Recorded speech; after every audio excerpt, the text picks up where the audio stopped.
We're told that sacrifice is noble, that laying down your life for another makes you a hero, that kindness is rewarded, that the universe recognizes selfless acts and repays them with blessings. We grow up on stories where the girl who shares her last piece of bread receives a kingdom, where the boy who saves the wounded animal gains a magical protector, where goodness is currency that always comes back to you. But when you're dying in the snow with frozen fingers, and a heart that's already been shattered into so many pieces you've stopped counting, you learn the devastating truth. Sacrifice doesn't make you noble, it just makes you dead. I knew this as I crawled through the blizzard, my dress already threadbare and inadequate, crusted with ice. I knew this as my fingers, blue and senseless, reached for the small, whimpering creature trapped beneath the fallen branch. I knew this as I used the last of my strength, the final reserves of warmth my body had hoarded, to dig through snow that burned like fire against my skin. I wasn't saving the wolf cub because I believed in fairy tales anymore. I was saving it because I understood, with a clarity that comes only in your final moments, what it meant to be abandoned, to be cast out, to die alone in the cold while the world moved on without you. The cub's golden eyes met mine, too intelligent, too aware for an ordinary animal, and I thought, at least one of us will survive this. I didn't know that those eyes belonged to the future heir of the kingdom. I didn't know that the Alpha King was already tracking his son through the storm. I didn't know that my last act of pointless kindness would drag me into a world where my greatest shame, my inability to shift, my barren womb, my broken wolf would become the very thing that made me invaluable. But that came later. First, I had to die. Chapter 1. The Unwanted Daughter. They say every wolf knows the moment their other half awakens. That first shift is supposed to be transcendent. A violent, beautiful rupture where you split open and something ancient and wild pours out. Your bones crack and reform. Your senses explode into colors you've never seen, sounds you've never heard. You become more. I was 16 when I waited for mine. 17, when I stopped hoping. 18, when my father finally said the words out loud. You're broken, Kira. No wolf. No shift. No future. Now, at 23, I'd learned to wear my brokenness like a second skin, familiar, if not comfortable. In a world ruled by shifters, where your wolf determined your worth, your status, your very right to exist, I was something worse than human. I was a shifter who couldn't shift. A wolf without a wolf. A lie in flesh. The Thornvale pack had tolerated me for 2 decades because of my father's position as second beta. Because my sister, Mira, we had shifted beautifully. At 15, a silver wolf with ice blue eyes that made visiting alphas stare. Because sometimes, defective bloodlines produced one perfect child, and one mistake. I was the mistake.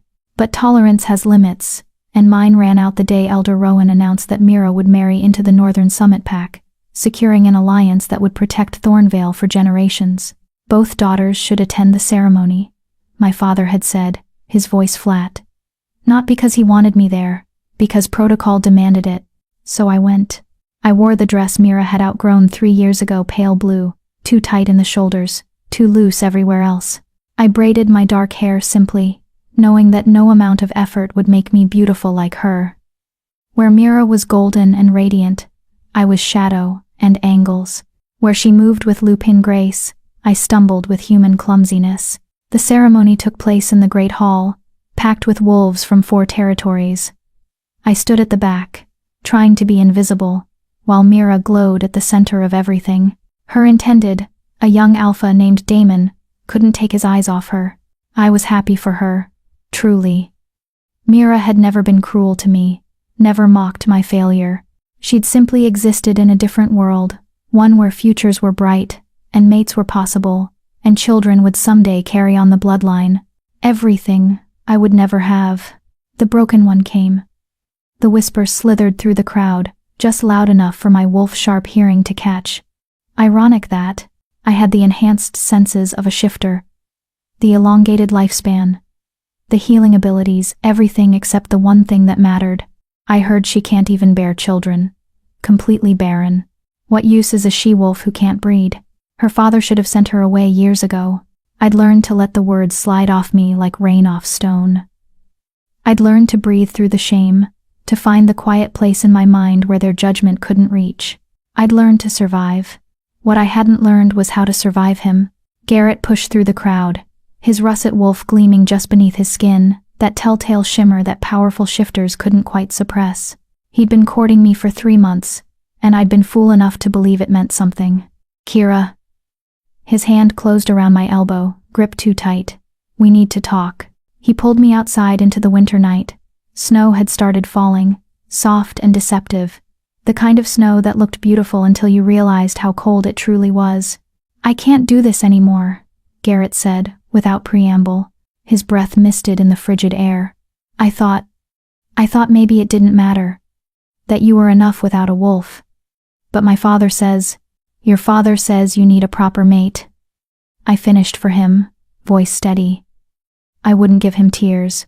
One who can give you strong pups. One who can shift and hunt and fight beside you.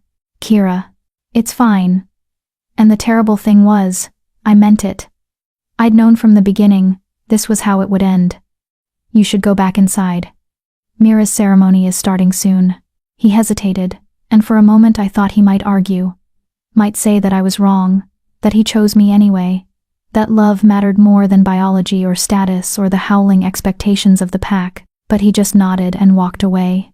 I stood in the snow, watching my breath cloud and dissipate, and felt nothing. That was the worst part. I'd gone so numb to rejection that even this losing the one person who'd pretended I might be worth something barely registered. Kira. My father's voice cracked across the courtyard. He emerged from the hall, face thunderous. Get inside. Now. I followed him into a small side room where my mother waited, her expression carefully neutral. That's how I knew something bad was coming. My mother only went blank when she was trying not to feel. The Northern Summit Pack's tax collector is here, Father said. He's demanding payment for the alliance. 3,000 gold pieces, or a daughter. Mother finished softly. The world tilted. Mira is already promised. Father continued, not meeting my eyes. And we don't have the gold. The harvests have been poor. The territory disputes have drained our resources. And, you're giving me to him. The words came out flat. Instead of Mira. It's not like that. It's exactly like that.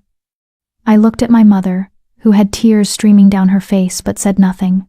Said nothing. You're trading me because I'm worthless anyway. Because a broken daughter is better than gold.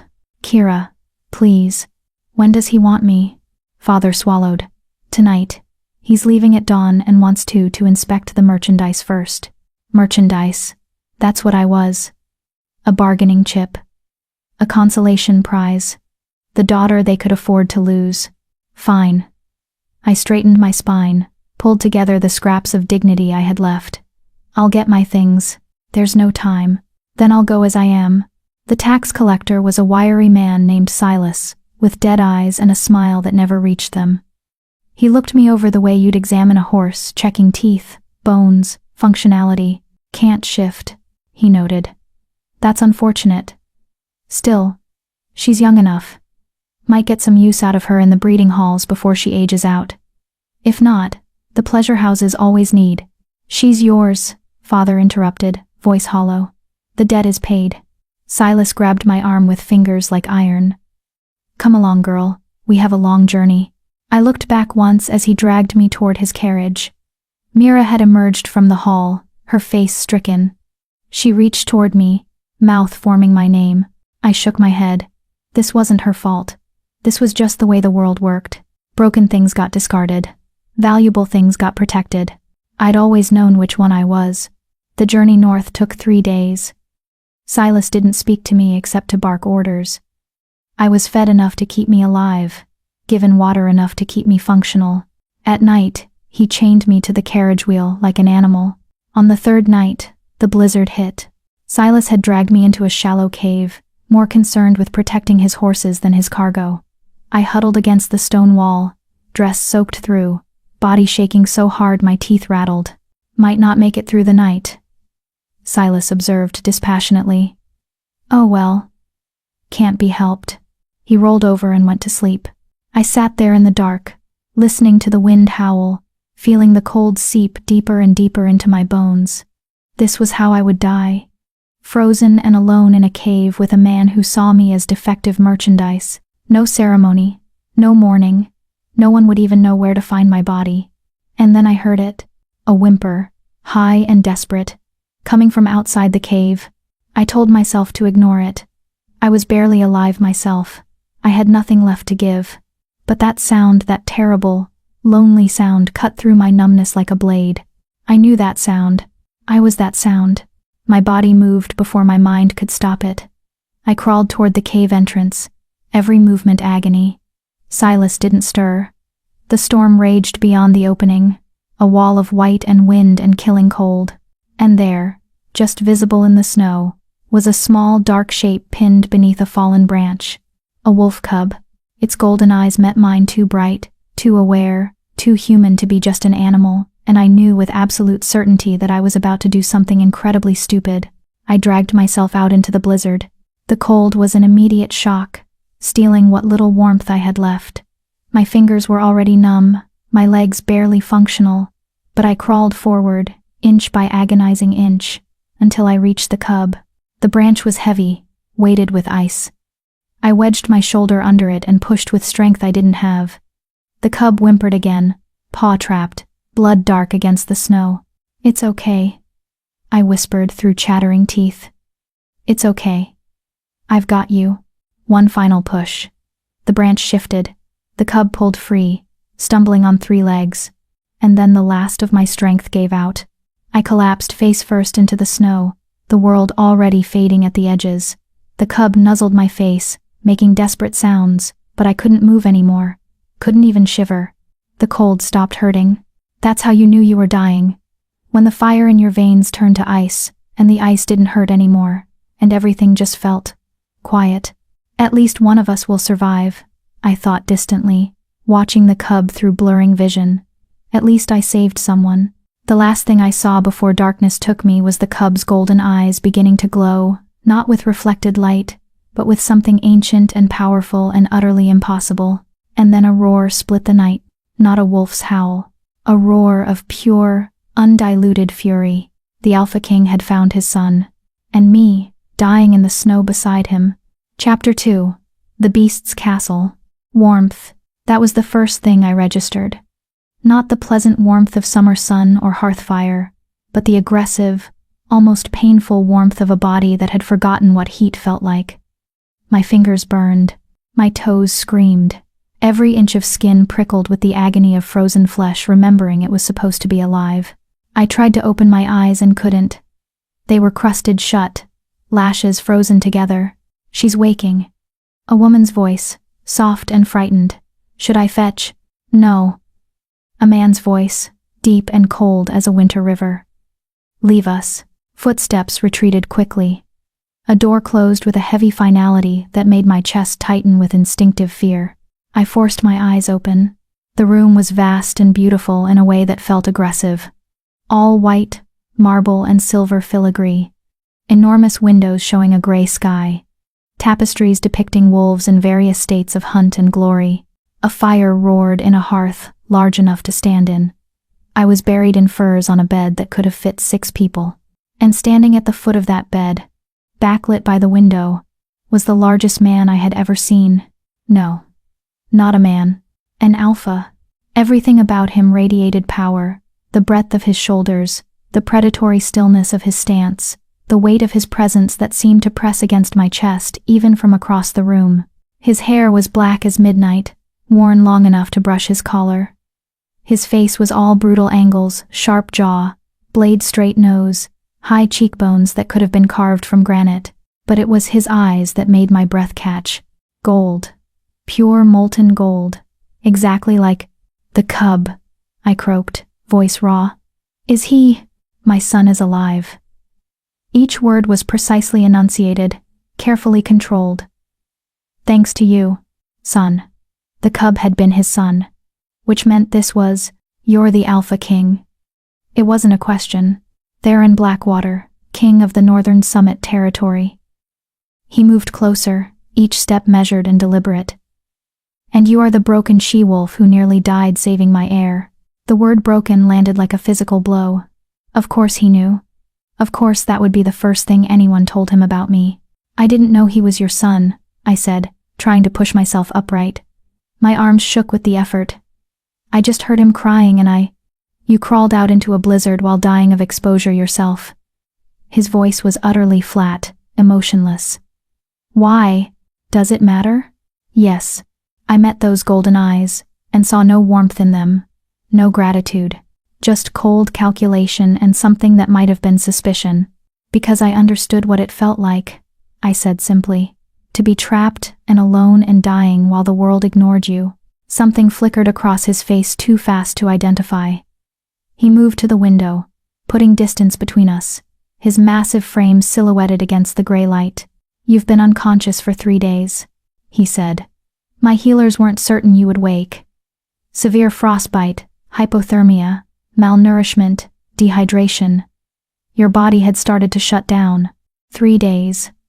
Silas would be long gone. Would he report me dead? Would my family even care?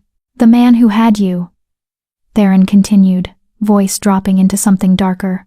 Where is he? I don't know. He was taking me north too. I stopped. Did it matter where Silas had been taking me? I was payment for a debt. My father's debt. You were merchandise. He turned back to face me, and there was something terrible in his expression. Meant for the breeding halls, or worse. I said nothing. What was there to say? He knew the truth of what I was worth. You saved the crown prince of the northern summit, Theron said slowly. Under our laws that creates a blood debt. You are owed a boon anything within my power to grant. Hope flared in my chest, painful and unexpected. Anything, within reason. Let me go. The words tumbled out. Just, let me go. Give me enough gold to start somewhere new, somewhere no one knows I'm broken, and I'll disappear. You'll never see me again. Your debt will be paid. His eyes narrowed. That's what you want? To run? I want to be free, I corrected. To live without being reminded every single day that I'm worthless. To exist somewhere that my broken wolf doesn't define my entire existence. No. The word hit me like a slap. What? No, he repeated. I won't grant you that boon. Anger surged through me, hot and sudden and unfamiliar. I'd been numb for so long that feeling rage felt almost foreign. You said anything within your power. I said within reason, he interrupted. And letting you leave is not reasonable. Why? I demanded, pushing myself fully upright despite the way my head spun. Because you don't trust me? Because I might tell someone about your son? I don't even know what happened. One moment he was a cub, and then there was this roar and, my son is cursed. The words dropped into the space between us, like stones into still water. Theron moved closer, each step deliberate. He can shift into his wolf form, but he cannot shift back.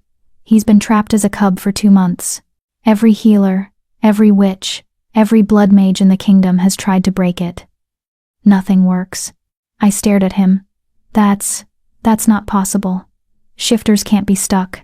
My son is stuck. His voice was hard as iron, and the curse is killing him. Every day he remains in wolf form. More of his humanity slips away. In another month, maybe 2, there won't be anything of my child left. Just an animal wearing his shape. The horror of it settled over me. To be trapped in your wolf, unable to speak, unable to communicate, slowly losing yourself piece by piece. I'm sorry, I whispered, but I don't understand what that has to do with me. You touched him while he was in wolf form, and you have no wolf of your own. Theron crouched down so we were eye level, and this close I could see the exhaustion carved into his face, the desperate edge beneath the control. Every shifter who touches him feeds into the curse, their wolf recognizing his, trapping him further. But your touch didn't hurt him, didn't strengthen the binding. Understanding crashed over me. You think I can help break the curse? I think you're the only one who might be able to touch him without making it worse. He stood abruptly, pacing to the fire. The witches say the curse must be weakened before it can be broken. That requires daily contact, daily reinforcement that he's not just a wolf. But every time a shifter tries, he regresses further. So you want me to stay, I said slowly. To be near your son, to help break this curse. Yes. And if I refuse? If I demand you honor the blood debt and let me go? He turned to face me, and the expression in his golden eyes was absolutely merciless. Then I will lock you in a tower until the curse is broken or my son is dead. Either way, you're not leaving. The words should have terrified me, should have sent me scrambling for escape. But there was something about the raw desperation beneath his cruelty, the way his hands clenched at his sides like he was barely holding himself together. This wasn't a tyrant playing with power. This was a father watching his child die. If I agree, I said carefully. What are the terms? You'll live in the castle. You'll spend time with my son every day reading to him, talking to him, reminding him he's more than an animal. You'll submit to the witches' examinations so they can study why your presence doesn't worsen the curse. And in exchange, you'll have everything you need. Food, clothes, books, comfort, a life without judgment, without shame. His voice softened almost imperceptibly. A purpose beyond survival. A purpose. When was the last time anyone had suggested I might have a purpose? How long? I asked. Until the curse breaks or your son dies. I finished. And then? If it breaks? Do I go free? If it breaks, I will grant you whatever boon you ask. Gold, land, title, anything. What about if it doesn't break? The question hung heavy between us. If he dies despite everything, what happens to me? Theron was quiet for a long moment. Then you're free regardless, he said finally. I won't punish you for failing at something impossible. There was something in his voice, not quite kindness, but close to it. A recognition of shared helplessness. I thought about Silas's carriage, about the breeding halls and pleasure houses, about my father's hollow voice saying the debt is paid, about Garrett walking away, about a lifetime of being the broken thing everyone else worked around. I'll do it, I said. Not because you're forcing me, but because I understand what it feels like to be trapped in your own body. To have everyone see you as something you're not. His eyes met mine, and for just a moment, the cold calculation cracked. What I saw beneath was so raw, so utterly devastated, that I had to look away. Thank you, he said quietly. A knock at the door interrupted us. A young woman entered petite, with auburn hair and the careful blank expression of a servant who'd learned to be invisible. The young prince is asking for her, Your Majesty, she said, voice carefully neutral. He won't eat unless she comes. Theron's jaw tightened. Take her. The servant, she introduced herself as Lyra, helped me into a thick robe and soft boots. My legs trembled as I stood, weakness still gripping my body. But I forced myself to walk. She led me through corridors that seemed designed to intimidate, soaring ceilings, marble floors so polished you could see your reflection, enormous portraits of stern-faced kings and queens watching with predatory eyes.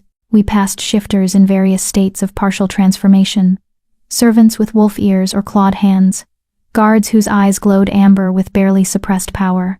Everyone stared at me. Everyone knew what I was. They won't hurt you, Lyra murmured. The king declared you under royal protection. Anyone who harms you will be executed.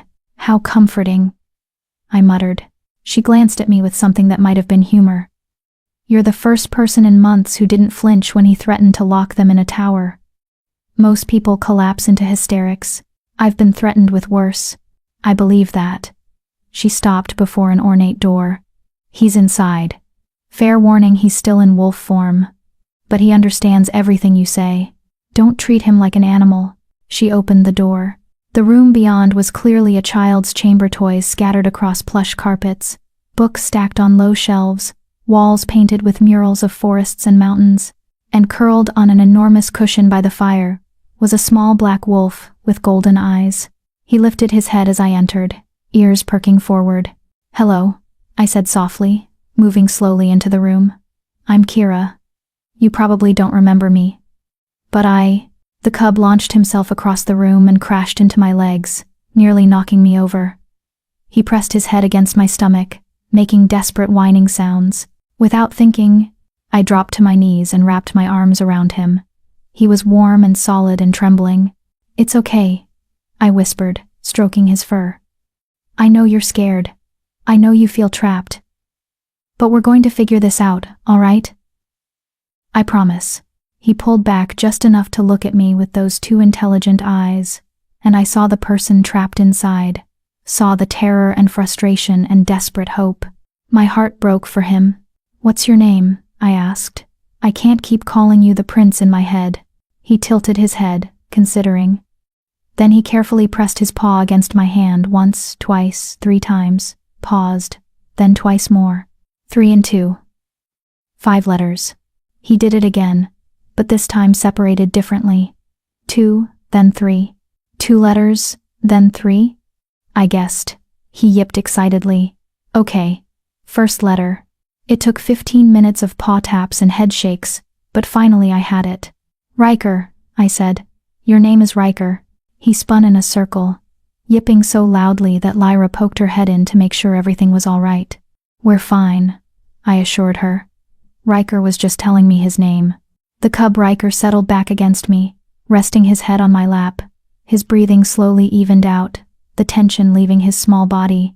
Want me to read you something? I asked, reaching for the nearest book. He nudged it with his nose. Yes. So I read. Some adventure tale about brave wolves and distant lands. My voice was still rough, my body still weak, but Riker listened with absolute focus. Every so often he'd nudge my hand, wanting me to continue when I paused. We stayed like that until the light from the windows turned gold with sunset. I should probably go, I said reluctantly. Let you rest. Riker whined, pressing closer. I'll come back tomorrow, I promised. First thing, we'll read more, and maybe figure out a better communication system than paw taps, and… The door opened. Theron stood in the entrance, backlit by the corridor's light. His expression was carefully neutral, but his eyes fixed on where Riker was curled against me.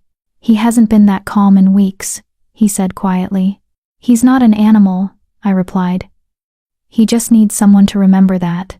Something shifted in Theron's face, a crack in the carefully maintained control. Will you dine with us tonight? In the family quarters, not the formal hall. It wasn't really a question, but he'd phrased it like one. Like my answer mattered. All right, I said. Riker finally, reluctantly let me stand, but as I moved toward the door, he trotted alongside me, pressing against my leg. He wants to come with you, Theron observed. Is that allowed? He's the crown prince. Everything is allowed. But there was something soft in his voice. Besides, he hasn't shown interest in anything but you since you woke. If your presence helps. So Riker followed me back to my chambers, where Lyra had laid out a dress, simple but beautiful, deep forest green. She helped me wash and dress, carefully avoiding the still healing frostbite on my fingers. Dinner was in a smaller room, intimate, compared to the grandeur of the rest of the castle. Just Theron, Riker, and me around a table that could have seated 8 but felt almost cozy with only us. The food was incredible, roasted meats, and fresh bread and vegetables I couldn't name. I ate slowly, aware of Theron watching me with those analytical eyes. Tell me about yourself, he said finally. About your pack, your family. So I did. Not because I wanted to, but because it felt like a trade my story for Riker's safety. I told him about being the broken daughter, about Mira's beauty and success, about Garrett's rejection and my father's choice. I didn't cry. I'd gone too numb for tears. When I finished, Theron was quiet for a long moment. Your father is a fool, he said finally, and the man who rejected you was too blind to see what stood before him. I looked up, startled by the vehemence in his voice. You saved my son when you were dying yourself, he continued. That speaks to character that no wolf, no ability to shift, could ever match. It was the kindest thing anyone had said to me in years. And despite everything, despite the threats and the prison that wasn't quite a prison and the impossible task ahead, I felt something loosen in my chest. Maybe, just maybe, I wasn't completely worthless after all.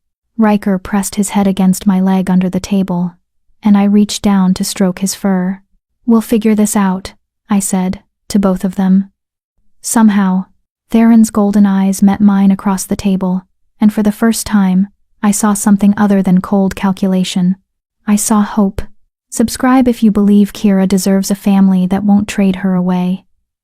Because broken hearts like hers need viewers who'll stay until the end, unlike everyone else in her life. Drop a comment telling Kira she's not worthless. She can't hear you. But maybe your words will remind someone else who feels forgotten that they matter too. Chapter 3. The castle had a library. I discovered it on my 4th day, while Riker napped in a patch of sunlight streaming through my chamber windows. Lyra had mentioned it in passing 3 floors down, West Wing, can't miss it. And I'd felt my heart quicken with something dangerously close to hope. Books had always been my escape.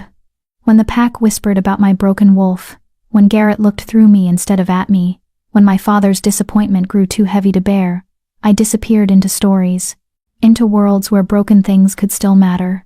The library doors were 15 feet tall, carved with intricate scenes of wolves running beneath stars. I pushed them open and stopped breathing. It was enormous.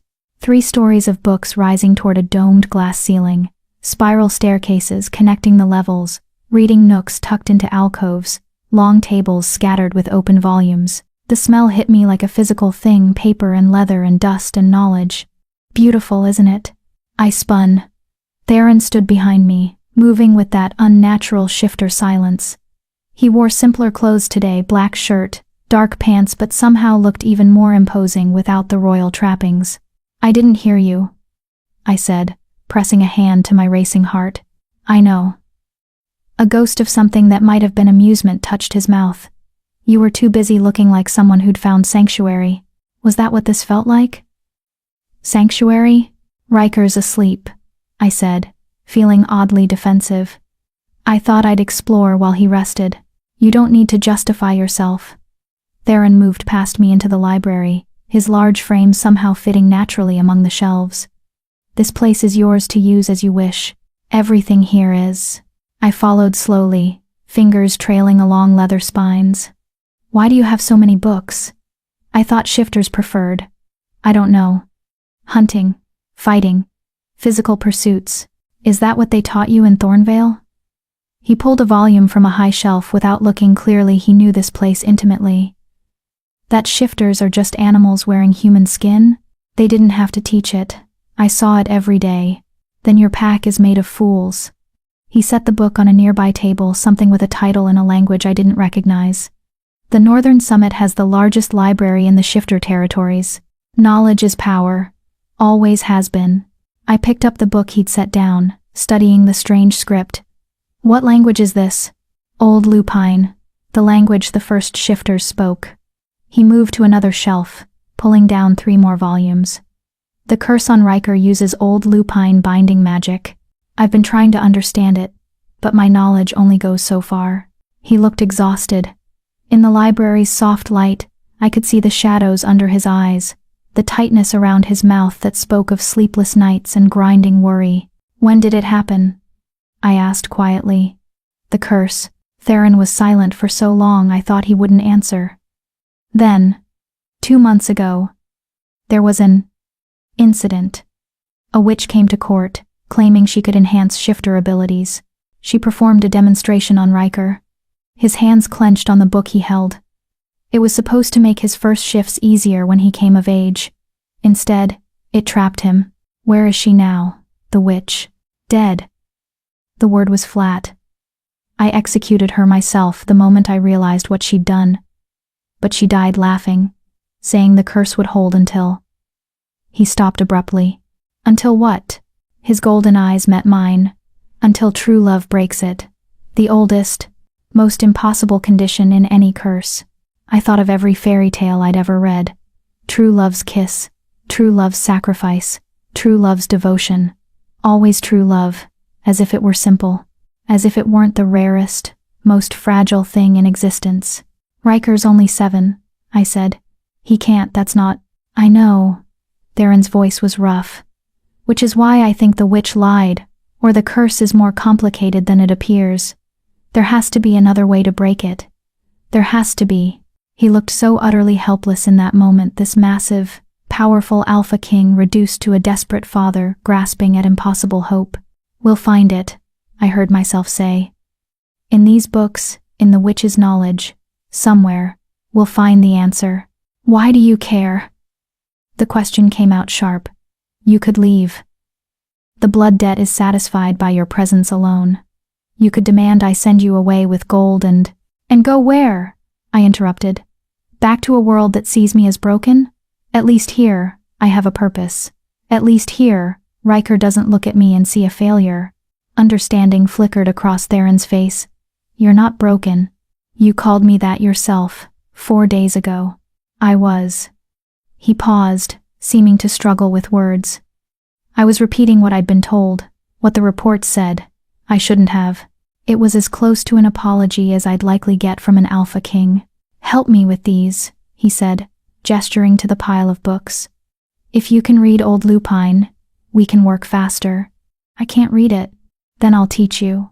So we spent the afternoon surrounded by books, Theron's deep voice explaining the strange symbols and grammar of a dead language.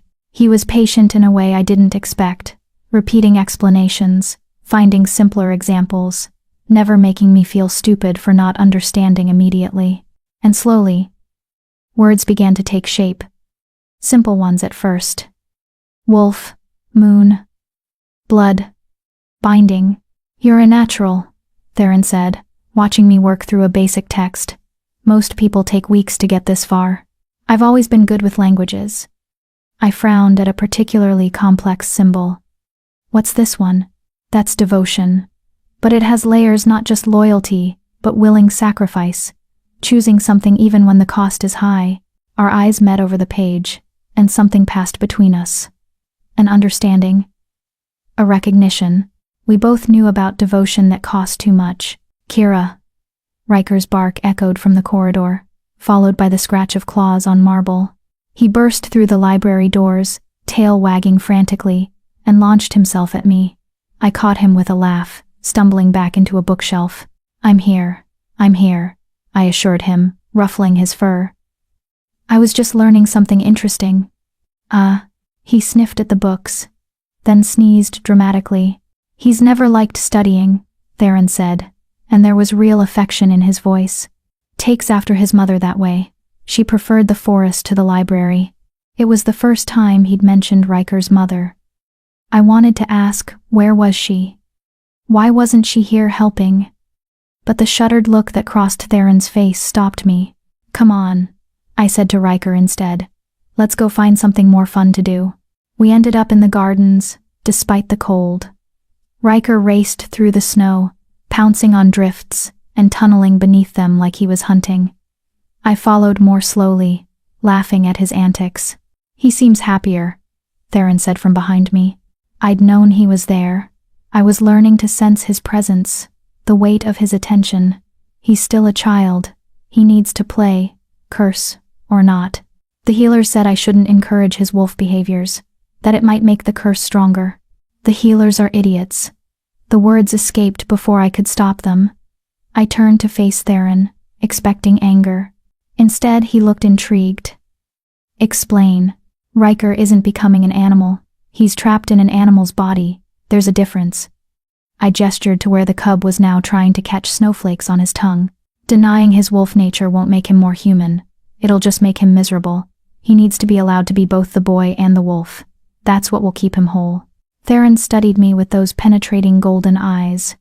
You understand him. I understand what it's like to be caught between two worlds, never quite fitting in either. Because you can't shift. Because I'm not supposed to exist. The words came out more bitter than I intended. I have a shifter's senses, a shifter's strength and healing, but no wolf. I'm neither human nor true shifter. I'm the thing that proves the rules aren't absolute. People hate that. I don't hate it. The simple statement hung in the cold air between us. Why not? I asked. Because absolute rules are a lie. The world is more complex than we pretend. He moved closer, close enough that I could see gold flecks in his amber eyes. You saved my son when you were dying. You came into a strange castle, threatened with imprisonment, and chose to stay anyway. You challenge the healers when they're wrong. You treat Riker like the person he is, not the animal he appears to be. He paused. You're the furthest thing from broken I've ever met. My breath caught. No one had ever spoken to me like that, like I was valuable. Like I mattered. I don't know what to say, I whispered. Then say nothing. He reached out slowly, giving me time to pull away, and brushed snow from my hair. The gesture was oddly gentle for such a large, dangerous man. But know that I see you, Kira. Not the broken she-wolf. Not the unwanted daughter. You. Riker chose that moment to barrel into both of us, breaking the tension. We stumbled apart, and Theron actually laughed a real, genuine sound that transformed his stern face into something almost boyish. "All right, little terror," he said, scooping Riker up. "What mischief are you planning now?" Riker yipped and squirmed, clearly delighted to have his father's undivided attention. We spent the rest of the afternoon in the gardens, playing elaborate games of chase and hide-and-seek that left all of us breathless and covered in snow. For a few hours, it was possible to forget about curses and blood debts and impossible futures. For a few hours, we were just a family. The thought should have terrified me. Instead, it felt like coming home. That night, after Riker had finally exhausted himself and fallen asleep in his chambers, Theron invited me to his study. It was smaller than I expected, more intimate than the formal receiving rooms. Books lined the walls here too, but these were clearly well used, bookmarks sticking out at odd angles. A fire crackled in the hearth. 2 chairs faced it, a small table between them set with wine and glasses. "Sit," Theron said, pouring wine the color of rubies. "Please." I settled into one of the chairs, butter-soft leather that seemed to embrace me. The wine was sweet and warm, spreading heat through my chest. "I want to apologize," Theron said abruptly, "for how I treated you when you first woke, for the threats, for making you feel like a prisoner. You were desperate. I understand. Understanding doesn't make it right." He stared into his wineglass. "I've been not myself since the curse, since before that, if I'm honest." "Riker's mother," I said quietly. It wasn't a question. "She died 2 years ago, hunting accident." His voice was carefully controlled. One moment she was there, laughing, alive. The next, he drained his glass in one swallow. Riker was only 5. Old enough to understand death, too young to understand forever. "I'm sorry. She would have liked you." A sad smile touched his mouth. Alara didn't care about protocol or proper behavior. She spoke her mind, challenged anyone who was wrong, and loved Riker with a fierceness that scared me sometimes. He looked at me. "You remind me of her. The way you don't back down, the way you see Riker as a person first. She sounds remarkable." She was. He poured more wine, his movements heavy with old grief. "After she died, I threw myself into being king, into duty and responsibility, and making sure the kingdom ran perfectly. I thought if I could control everything else, I could protect Riker from more pain. But then the witch came, and I failed him anyway. The words were raw. I let her near him. I trusted the wrong person, and now my son is trapped because I couldn't protect him." I set down my wine and leaned forward. "Theron, look at me." His golden eyes met mine, and I saw the guilt eating him alive. "This isn't your fault," I said firmly. "The witch lied. She manipulated. She chose to curse an innocent child. That's on her, not you. I should have known. You're not all-powerful. You're just a father trying his best." I reached out and, before I could second-guess myself, took his hand. His fingers were warm and calloused against mine. "And you're doing everything possible to save him. That's what matters." He stared at our joined hands like he couldn't quite believe they were real. "How are you so wise?" "I'm not wise. I've just survived enough to know that sometimes terrible things happen, and they're no one's fault. They just are. Like being born without a wolf." "Exactly." We sat in comfortable silence, hands still clasped, watching the fire dance. It felt natural, this quiet intimacy, like we'd known each other far longer than a handful of days. "Can I ask you something?" I said finally. "Anything. That first day, when you threatened to lock me in a tower if I refused to help." I looked at him. "Would you really have done it?" Theron was quiet for a long moment. I don't know, he admitted. I'd like to think no, that I wouldn't imprison someone for refusing an impossible task. But when it comes to Riker, he squeezed my hand. I'd burn the world to save him. Lock away anyone who might help but wouldn't. I'm not proud of that desperation, but I won't pretend it doesn't exist. At least you're honest. Always. His thumb traced small circles on the back of my hand, probably unconscious, but it sent shivers up my arm. I'll never lie to you, Kira. You deserve better than that. The intensity in his gaze made my breath catch. This felt dangerous, this connection forming between us. I was supposed to be here temporarily, just until the curse broke. I wasn't supposed to care about this broken family.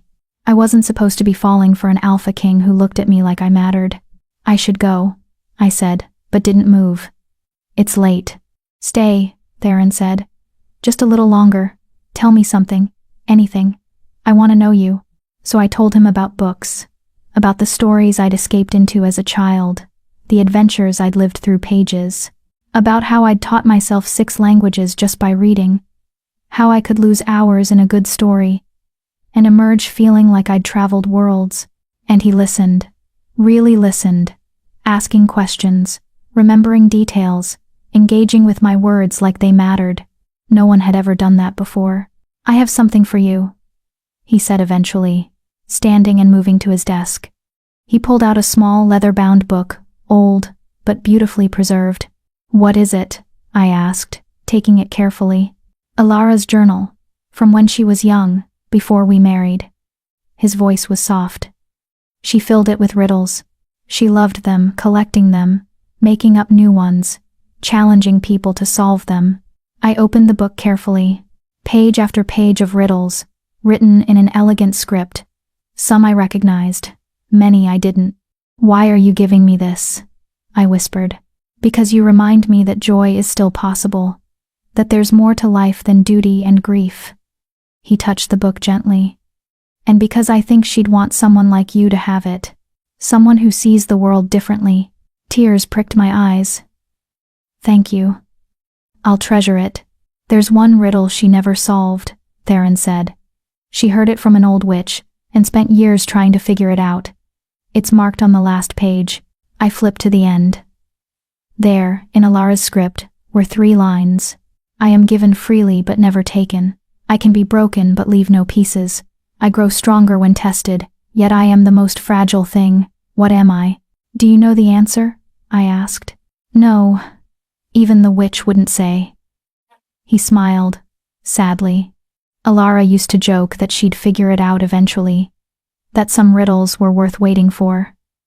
I stared at the words, something nagging at the edge of my mind.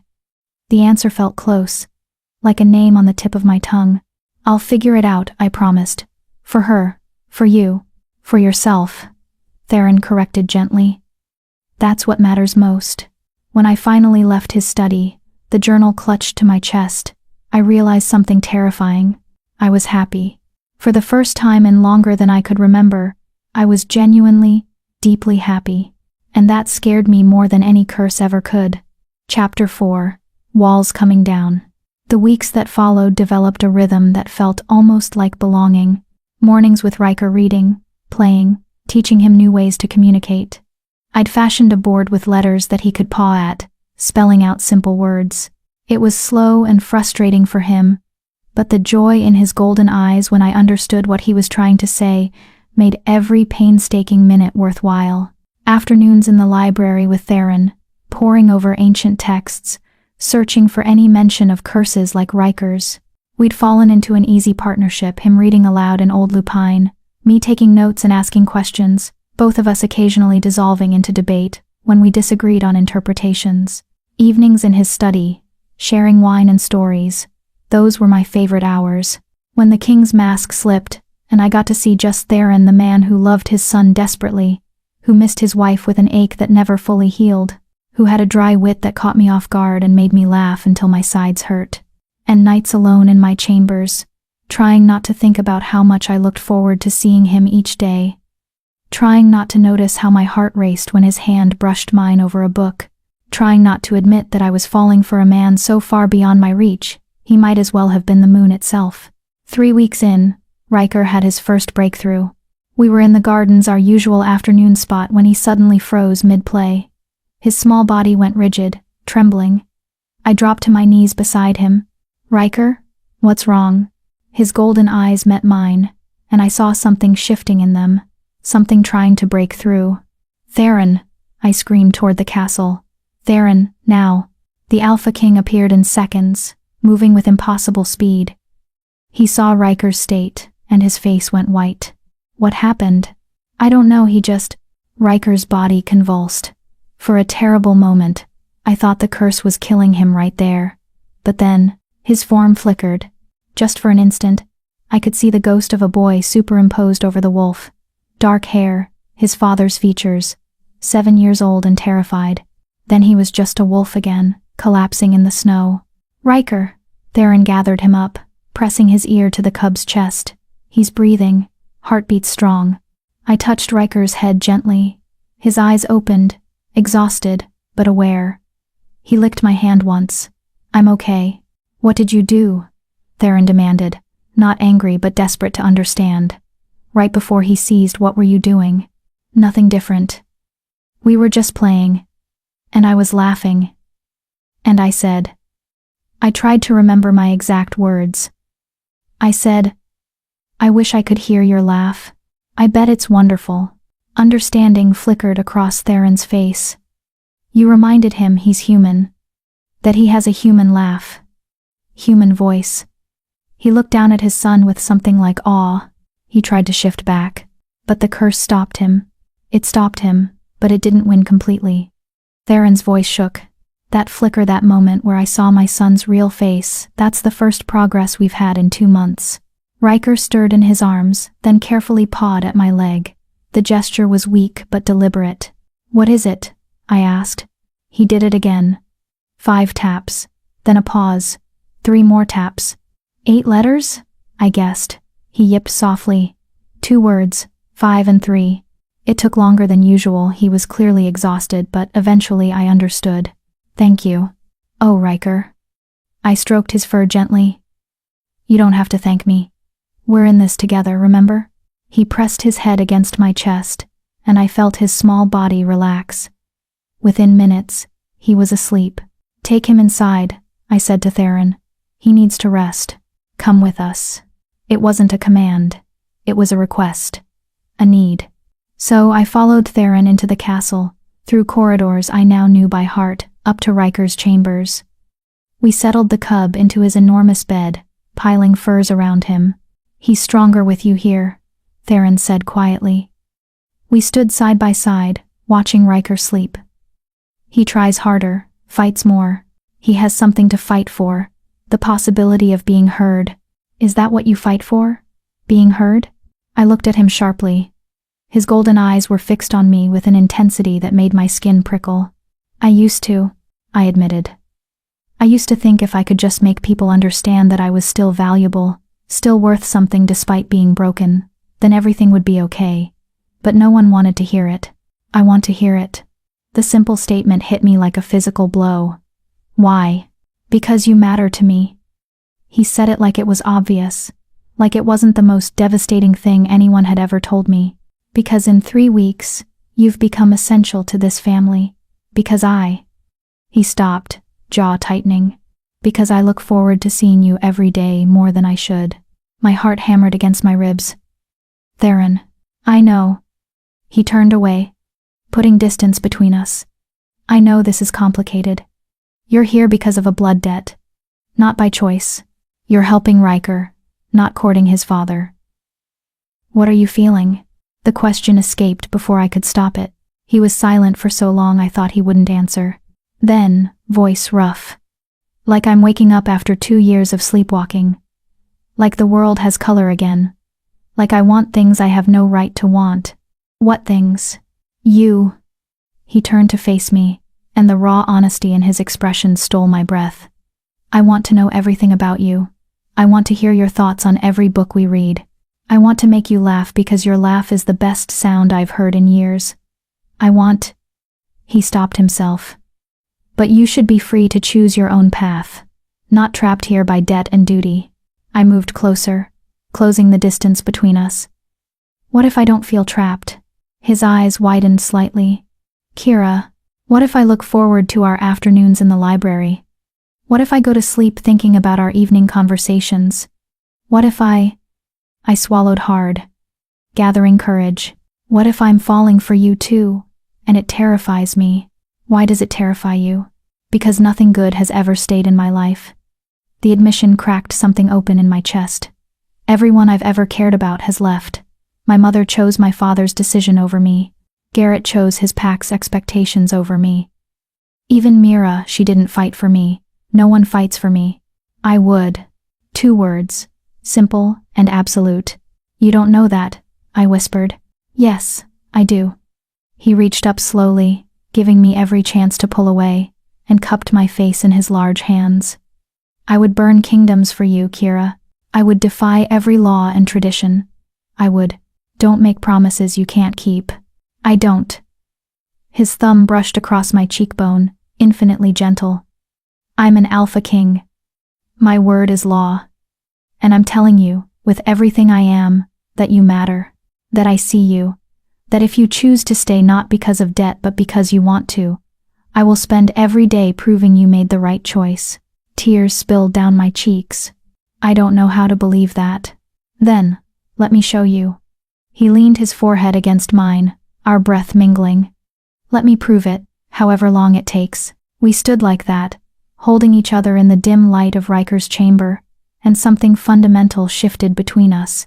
This wasn't just attraction. This wasn't just gratitude or convenience or forced proximity. This was real, and it was terrifying. A soft yip broke the moment. We pulled apart to find Riker awake, watching us with knowing golden eyes. If a wolf could smirk, he was doing it. How long have you been awake? Theron asked suspiciously. Riker just wagged his tail and pawed at me. 5 letters. M-I-N-E. Yours? I laughed. I'm your friend, Riker. I'm not anyone's possession. He shook his head and pawed again, more insistently. Then pointed his nose at Theron. Then back to me. Understanding dawned. You're saying I'm part of your family? Enthusiastic yipping and spinning. Yes, Theron said softly. You are. The declaration settled over me like a warm cloak. Family. I had a family again. The next morning, I woke to find a gift outside my door. A dress. But not just any dress, this was exquisite. Deep midnight blue that faded to silver at the hem, embroidered with constellations. The fabric felt like water, cool and smooth. A note was pinned to it in Theron's angular handwriting. For tonight. There's a dinner I cannot avoid. I'd like you there, not as obligation, as my guest. My choice. Tea. My hands shook as I held the dress. This felt significant. Dangerous. If I wore this, if I appeared at his side at a formal dinner, people would talk, would speculate, would see me as the Alpha Kings. What? Companion? Potential mate? The broken she-wolf who couldn't shift, standing beside the most powerful alpha in the territories. It should have been laughable. Instead, it felt like possibility. Lyra helped me dress that evening, doing something complicated with my hair that made it cascade in dark waves. She produced cosmetics, subtle but effective, that emphasized my eyes and lips. You look beautiful, she said, stepping back to admire her work. I stared at my reflection. The woman looking back was a stranger, elegant, confident, the kind of woman who might actually belong in a castle. I looked terrified. I corrected. That too, she smiled. But the king won't care. He'll just see you. The dinner was in the grand hall the first time I'd been there. It was overwhelming. Vaulted ceilings painted with murals of legendary wolves, long tables laden with more food than I'd seen in my life, and dozens of shifters in formal dress. Every eye turned to me as I entered. The whispers started immediately. I caught fragments. Can't even shift.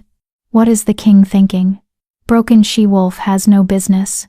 My steps faltered. This was a mistake. I didn't belong here.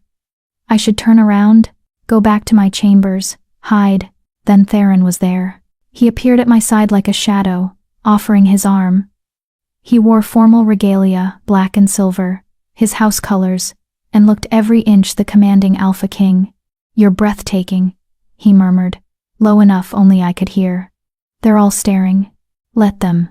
His hand covered mine on his arm. "You're here as my honored guest. Anyone who has a problem with that can take it up with me directly." The threat in his voice was subtle but unmistakable. Around us, the whispers quieted. He led me to the head table, seating me at his right hand, the position traditionally reserved for the queen or the king's chosen mate. The statement couldn't have been clearer. Beside me, a woman with silver hair and ice-blue eyes watched with calculating interest. She was beautiful in a cold, sharp way like a blade. "Lady Morgana," Theron said, voice carefully neutral. "Allow me to introduce Kira of Thornvale. Kira, Lady Morgana, is the High Priestess of the Northern Temple." "The broken she-wolf," Morgana said, not unkindly. "I've heard about you. You're the one caring for the young prince." "I'm his friend," I corrected. "Interesting." She sipped her wine. "And tell me, Kira of Thornvale, what do you think of our curse problem?" "I think curses are usually more complicated than they appear," I said carefully, "and that breaking them requires understanding what they truly bind." "Clever answer." Morgana's smile didn't reach her eyes. "But do you believe in true love?" The question hung in the air like a trap.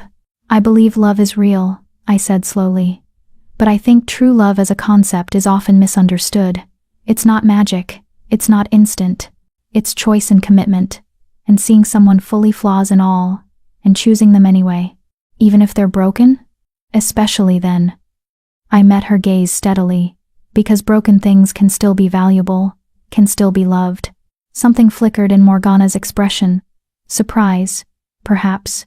Or respect. "Indeed," she murmured. "Perhaps there's more to you than appears." The dinner progressed, and I found myself actually enjoying parts of it. Theron kept up a steady stream of quiet commentary, pointing out the various dignitaries and their ridiculous political maneuverings. His dry humor made me stifle laughter more than once, but I was aware of the scrutiny. Every move I made was watched, judged, weighed. Halfway through the meal, a young alpha approached our table.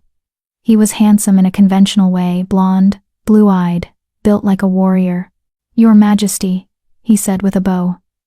"I wondered if I might have the honor of dancing with your guest." The pause before guest was deliberate, an insult disguised as courtesy. "Kira is not entertainment for visiting alphas," Theron said, voice dropping into something dangerous. "I meant no disrespect, and yet you offered it anyway." Theron stood, his massive frame making the young alpha look suddenly small. "Kira is under my personal protection. She is honored above anyone in this room except my son. If you cannot treat her with proper respect, you can leave." The hall went dead silent. The young alpha paled. "My apologies, Your Majesty, I did not mean." "Leave. Now." He fled. Theron sat back down, jaw tight. Under the table, I found his hand and squeezed. "You didn't have to do that," I murmured. "Yes, I did." He looked at me, eyes blazing. "No one disrespects you. Not in my presence. Not ever." Around us, the message had been received. The Alpha King had claimed me. Not as property, but as someone valuable. Someone worthy of protection. It should have felt overwhelming. Instead, it felt safe. After dinner, Theron led me out to a private balcony overlooking the mountains. The moon was full, painting everything in silver light. "I'm sorry," he said. "I know that was difficult. It was worth it." I leaned against the railing, "to see you put that arrogant alpha in his place." He laughed, genuine and warm.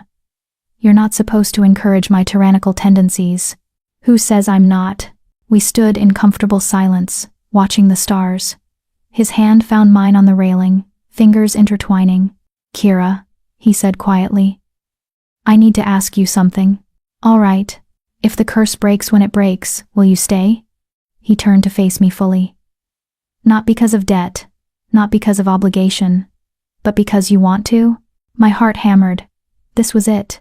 The moment where I had to decide if I was brave enough to reach for happiness, even knowing it might be ripped away. A scream split the night. We both spun toward the sound. It was coming from inside the castle, high-pitched and terrified. Riker, Theron ran, and I raced after him, hiking up my beautiful dress to keep pace. We burst into Riker's chambers to find him convulsing on the bed, body jerking violently. "What's happening?" I demanded, dropping to my knees beside him. "The curse is fighting back," Theron said, voice tight. "Every time he gets closer to breaking through, it retaliates." Riker's golden eyes rolled back, foam flecking his muzzle. He was making sounds I'd never heard before, terrible, broken sounds. Without thinking, I gathered him into my arms, pressing him against my chest. "Riker, listen to my voice. You're not alone. I'm here. Your father is here. We've got you." His convulsions didn't stop, but he seemed to focus on my voice. "Remember the riddle?" I said desperately. "The one in your father's study? I am given freely but never taken. I can be broken but leave no pieces." "What's the answer, Riker? Tell me the answer." His body stilled slightly, his eyes fixed on mine. "That's right," I encouraged. "Think about it. What grows stronger when tested? What's the most fragile thing?" Riker's form flickered again, boy and wolf, overlapping, fighting. His mouth opened, and for one impossible moment, I heard a child's voice. "Love," he whispered. Then he collapsed, unconscious but breathing. The room was silent except for our ragged breathing. "He spoke," I said, tears streaming down my face. "Theron," he spoke. "You solved it." Theron's voice was filled with wonder. "The riddle. The answer is love." And somehow, I knew with absolute certainty that Alara had left that riddle for exactly this moment. For the breaking of this curse. For us. Chapter 5. The Unspoken Promise. Riker slept for 2 days straight. I barely left his side. Theron brought meals to the chamber, and we took turns keeping watch, holding Riker's small paw, talking to him about nothing and everything. The healers came and went, examining him with careful hands and worried expressions. "His vitals are strong," the head healer, an elderly woman named Senna, said on the second day. "But something fundamental has shifted. The curse is weakening." "How can you tell?" Theron asked. Senna gestured to Riker's sleeping form. "Look at him, really look." I did. At first, I saw nothing different. Then, "He's bigger," I breathed. "Just slightly. But he's grown." "Exactly," Senna nodded. "The curse was preventing his natural development, keeping him locked as he was, the moment it took hold. But now," she smiled. The first genuine smile I'd seen from any of the healers. "Now he's aging normally again. Growing as he should." "Because he spoke," Theron said, voice rough with emotion. "Because Kira helped him break through, even for a moment." "Love," I murmured, remembering that single whispered word, the riddle's answer. He understood. Senna's sharp eyes moved between us. "The curse was laid with old lupine blood magic. It requires old lupine truth to break." She paused meaningfully. "The riddle was written in old lupine, and its answer, love, is the oldest truth there is. But he's not free yet," Theron said. "He's still trapped. These things take time, Your Majesty. Curses aren't broken in a single moment. They're eroded, weakened, chipped away piece by piece." She gathered her things. "Keep doing what you're doing. Keep reminding him he's human. Keep showing him love. It's working." After she left, Theron and I sat in silence, watching Riker's chest rise and fall with steady breaths. "I should return to my chambers," I said eventually. "Get some real rest." "Stay." Theron's hand found mine. "Please. I don't want to be alone with this, with the hope and terror of it all." So I stayed. We moved to the chairs by Riker's fire, sitting close enough that our shoulders touched. Theron kept my hand in his, thumb tracing absent patterns on my skin. "Tell me about her," I said softly. "About Alara." He was quiet for so long I thought he wouldn't answer. Then, she was wild, untamable, the daughter of a minor alpha who absolutely refused to be cowed by anyone, including me. A sad smile touched his mouth. "I was young when we met, barely 23, and newly crowned after my father's death. Arrogant, certain I knew everything. What happened? She challenged me to a hunt, said if I won, she'd consider courting. If she won, I had to publicly admit she was the better hunter. He laughed quietly. She won, and I fell in love with her in that moment, watching her stand before the entire court, demanding I keep my word. Did you? Of course. I announced to everyone that Alara was the finest hunter in the kingdom. His voice softened. And then I asked if she'd marry me anyway. Said I needed someone who would keep me humble. She said yes. Eventually. Made me work for it first. He squeezed my hand. We had 7 years together. 7 years of arguments and laughter and love. And Riker, he was our miracle. We'd almost given up on having children when she got pregnant. The word pregnant sent a sharp pang through my chest. That was something I could never give him. Never give anyone. You're thinking about your infertility, Theron said, reading me too easily. It doesn't matter. It matters to you. He turned to face me fully. Kira, look at me. I forced myself to meet his golden eyes. I already have a son, he said firmly. I'm not looking for a broodmare or a way to produce more heirs. I'm looking for a partner, someone who sees me not the king, not the alpha, but me. Someone who challenges me and makes me laugh, and reminds me there's more to life than duty. His hand cupped my face. Someone exactly like you. But what if... No. He cut me off gently. No what ifs. What if the sky falls? What if the moon stops rising? What if any of 1,000 impossible things happen? He leaned closer. I know what I want. The question is, do you? Did I?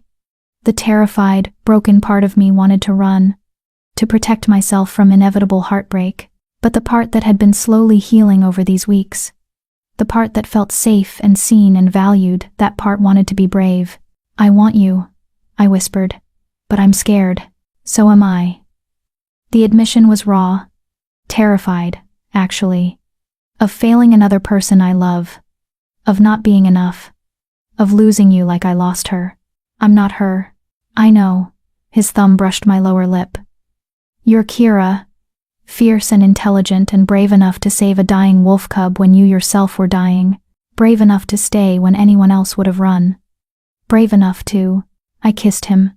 I didn't plan it, didn't think it through, just leaned forward and pressed my lips to his, cutting off his words with action instead. He froze for half a heartbeat. Then his arms came around me, pulling me closer, and he kissed me back with a hunger that stole my breath. His mouth was warm and insistent, tasting of wine and want. My fingers tangled in his hair, and he made a low sound that I felt all the way to my toes. When we finally broke apart, both breathing hard, his eyes had gone molten gold, his wolf pressing close to the surface. That was... He trailed off, seemingly at a loss for words. A mistake? I suggested, sudden doubt creeping in. Perfect. He pulled me back, kissing me again slower this time, savoring. Absolutely perfect. We stayed like that, trading kisses and whispered words, until exhaustion finally claimed us both. I woke hours later to find myself curled in the chair with Theron's arms around me, my head on his chest, his heartbeat steady beneath my ear. It should have felt awkward. Instead, it felt right. A soft yip made me stir. Riker was awake, watching us with bright, knowing eyes. His tail wagged slowly. Morning, I mumbled, carefully extracting myself from Theron's embrace. The Alpha King made a disgruntled sound but didn't wake. I moved to Riker's bed, running my fingers through his fur. How are you feeling? He nuzzled my hand, then carefully, deliberately pawed at his letterboard. Better. Good. You scared us, you know. Sorry. Don't apologize. You're fighting so hard. I kissed the top of his head. I'm proud of you. He looked past me to where Theron still slept, then back to me. His expression, as much as a wolf could have one, was smug. Yes, I said, fighting a smile. Your father and I, we're figuring things out. Good. Then, more letters. MOM. The word hit me like a physical blow. Riker, I'm not... He pawed insistently. MOMYOU. Tears pricked my eyes. I can't replace your mother. I would never try to. He shook his head and pawed again. T-R-E-P-L-A-C-E, pause, N-E-W. A new mom? I whispered. He bumped his head against my chest. Yes. Oh, Riker. I hugged him carefully. That's a lot. Your father and we're just starting to— He's right, you know. I jumped. Theron was awake, watching us with soft eyes. How long have you been listening? I demanded. Long enough. He stood, moving to join us. Riker, are you sure? The cub yipped emphatically and pawed. Y-E-S-L-O-V-E-H-E-R. I love her too, Theron said simply, eyes never leaving mine. I know it's fast. I know it's complicated. But I'm not going to pretend I don't feel what I feel.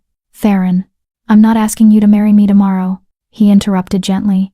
I'm just asking you to stay, to let this, whatever this is between us, develop naturally. No pressure, no expectations. Just possibility. Possibility. Such a simple word for something so enormous. Okay, I heard myself say. I'll stay. Riker spun in circles on his bed, yipping excitedly. Theron's smile was radiant, transforming his severe face into something almost boyish. Okay, he echoed, and kissed me again, soft and sweet and full of promise. The next week passed in a blur of careful happiness. Theron had duties that pulled him away during the day's audiences with visiting alphas, territorial disputes to mediate, the endless bureaucracy of running a kingdom. But every evening, he made time for us, for family dinners in the small dining room, for story time with Riker, for late-night conversations that stretched into early morning. And slowly, gradually, Riker continued to improve. He spoke more often now, single words, sometimes short phrases. His voice was rough and unused, but it was there, human, real. Book, he'd say, pawing at his favorite adventure story. Please, he'd add when I reminded him about manners. Love you, he'd whisper before sleep. To both Theron and me, each word was a victory, each phrase a step closer to breaking the curse entirely. The castle staff noticed the change in their king. Lyra mentioned it while helping me dress one morning. He's different, she said, weaving my hair into a complex braid. Lighter, like he's finally breathing again. Riker's getting better. Of course he's happier. It's not just that.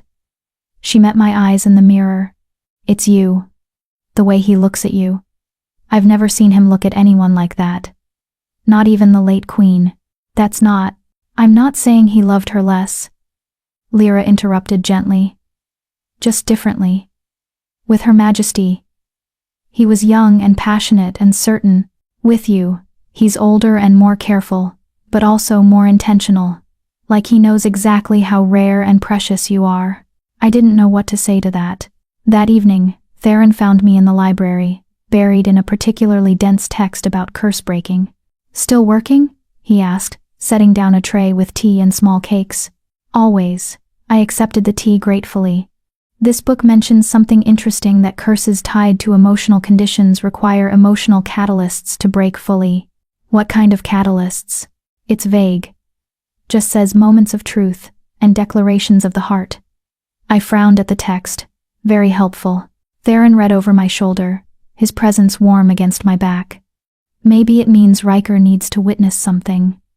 An example of the answer to the riddle. Love? I turned to look at him. But he sees us. He sees us beginning, Theron corrected, finding each other. But maybe he needs to see love fully realized, committed, chosen. You're suggesting we're the key to breaking the curse. Or part of it. He tucked a loose strand of hair behind my ear. The witch said true love would break it. Everyone assumed she meant Riker's true love, some future mate when he came of age. But what if she meant the true love around him? The love that sustains him? It made a terrible kind of sense. So what do we do? Show him. Theron's hand cupped my face. Show him what love looks like when it's real. When it's chosen despite every reason not to. When it's brave enough to exist against all odds. Like us. I whispered. Exactly like us. He kissed me softly. A broken she-wolf and a grieving king, choosing each other anyway. We sat there in the library, surrounded by ancient texts and fading light, and I realized something. I wasn't just falling for Theron anymore. I'd already fallen. Completely. Irrevocably. And for the first time in my life, I wasn't afraid of that truth. 2 days later, everything changed. I was with Riker in the gardens, watching him play in the snow. He'd grown noticeably now the size of an adolescent wolf, rather than a cub. His movements were stronger, more confident. "Kira!" He called actual words, not just yips. "Watch this." He gathered himself and leaped over a snowdrift, clearing it easily, landing with obvious pride. That was amazing. I applauded. He trotted over, tongue lolling in a wolf's smile. "Getting stronger. You are." I knelt to his level. "How do you feel?" "Different." He tilted his head, considering. "Less stuck. Like I can almost." His body began to shimmer. "Riker," I said carefully. "What's happening?" "I can feel it." The shift. His voice was strained. "I can feel my other form. Not just remember. Feel. Don't push too hard." But he wasn't listening. His golden eyes had gone distant, focused inward. His body shook. That familiar flicker, starting boy and wolf, overlapping, fighting for dominance. "I need to show you," Riker panted. "Need you to see me. Really me. I do see you." "No." He looked at me with desperate intensity. "See me. As I was. Before. So I can remember." Understanding crashed over me. He needed a witness. Someone to hold the image of his human form in their mind while he reached for it. "Okay," I said, forcing calm into my voice. "Okay, Riker. I'm here. I'm watching. Show me who you are." He closed his eyes and I felt it, the surge of power, of will, of desperate determination. His small body convulsed, bones crackling, fur rippling, and then, light. Blinding, golden light that forced me to shield my eyes. When it faded, a boy knelt in the snow where the wolf had been. He was 7 years old, naked and shivering, with dark hair that fell into golden eyes. His father's son in every feature, the sharp jaw, the proud nose, the fierce expression. "Kira?" His voice was thin and scared. Did it work?" "Riker." I lunged forward, wrapping him in my cloak, pulling him against me. Yes, it worked. You did it." He clung to me, shaking whether from cold or emotion or exhaustion. I couldn't tell. Probably all three. "I'm me," he whispered. "I'm me again." "You never stopped being you," I assured him. "Never for a moment." "Father," Riker said urgently, I need to show him." I gathered him up. He was small for 7, probably from months trapped in a form that couldn't grow properly, and ran for the castle. Guards stared as I raced past, but I didn't stop, didn't slow. "Theron!"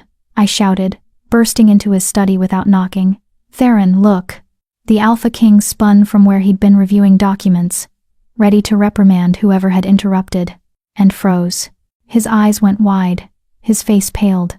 He made a sound like all the air had been punched from his lungs. "Hello, Father," Riker said shyly from the safety of my arms. Theron moved faster than I'd ever seen him move, crossing the study in 2 strides and gathering both of us into his embrace. He was shaking, tears streaming openly down his face. "My son," he choked out. "My boy. My Riker." "I'm back," Riker said, starting to cry too. I came back. They clung to each other, and I carefully extracted myself, giving them space. But Riker's hand shot out, grabbing my wrist. "No," he said. "Stay. You're part of this. Part of us." So I stayed, and Theron pulled me back into the embrace, and the 3 of us stood there in the study, holding each other and crying and laughing all at once. The curse wasn't completely broken yet. Riker shifted back to wolf form within an hour, too exhausted to maintain his human shape. But that didn't matter. He'd done it. He'd broken through. And as I watched Theron carry his son boy form again after that first shift back to his chambers, I understood what the book had meant. Moments of truth. Declarations of the heart. Riker had witnessed our love, and it had given him the strength to reach for his own truth. To remember he was more than the curse tried to make him. "Thank you," Theron said later that night, when Riker slept peacefully and we were alone again. "For being the catalyst. For showing him what fighting for yourself looks like." "I didn't do anything special. You did everything." He pulled me close, resting his forehead against mine. "You saved my son in the snow. You saved him again in this castle. You saved," his voice broke. "You saved me, Theron. I love you," he said. Simple, direct, true. "I love you, Kira. Completely, desperately. I love you." My heart felt too big for my chest. "I love you too." The words hung between us. A promise, a truth, a beginning. And in his chamber down the hall, I would learn later. Riker smiled in his sleep. The curse had just lost its final battle. It just didn't know it yet. Hit that like button if you're rooting for a love that society says shouldn't exist. Because Kira and Theron need supporters who won't judge them for being wrong together. Comment below if you've ever loved someone the world told you wasn't good enough, or if you were the one deemed not good enough. Stories like this only continue when people care enough to listen. Chapter 6. The Price of Freedom. The celebration of Riker's first successful shift lasted 3 days. The castle filled with visiting alphas and dignitaries, all eager to witness the miracle, the cursed prince who could finally reclaim his human form, even if only for short periods. Riker basked in the attention, showing off for crowds, speaking in his rough, unpracticed voice, and clinging to either Theron or me at all times. "Look," he'd say, pulling at my hand. "I can. Right now. See?" He'd scrawl his name in shaky letters, so proud of forming words with fingers instead of paws. "Beautiful," I'd tell him, and mean it. But beneath the joy, I felt something building. A tension in the way certain alphas looked at me.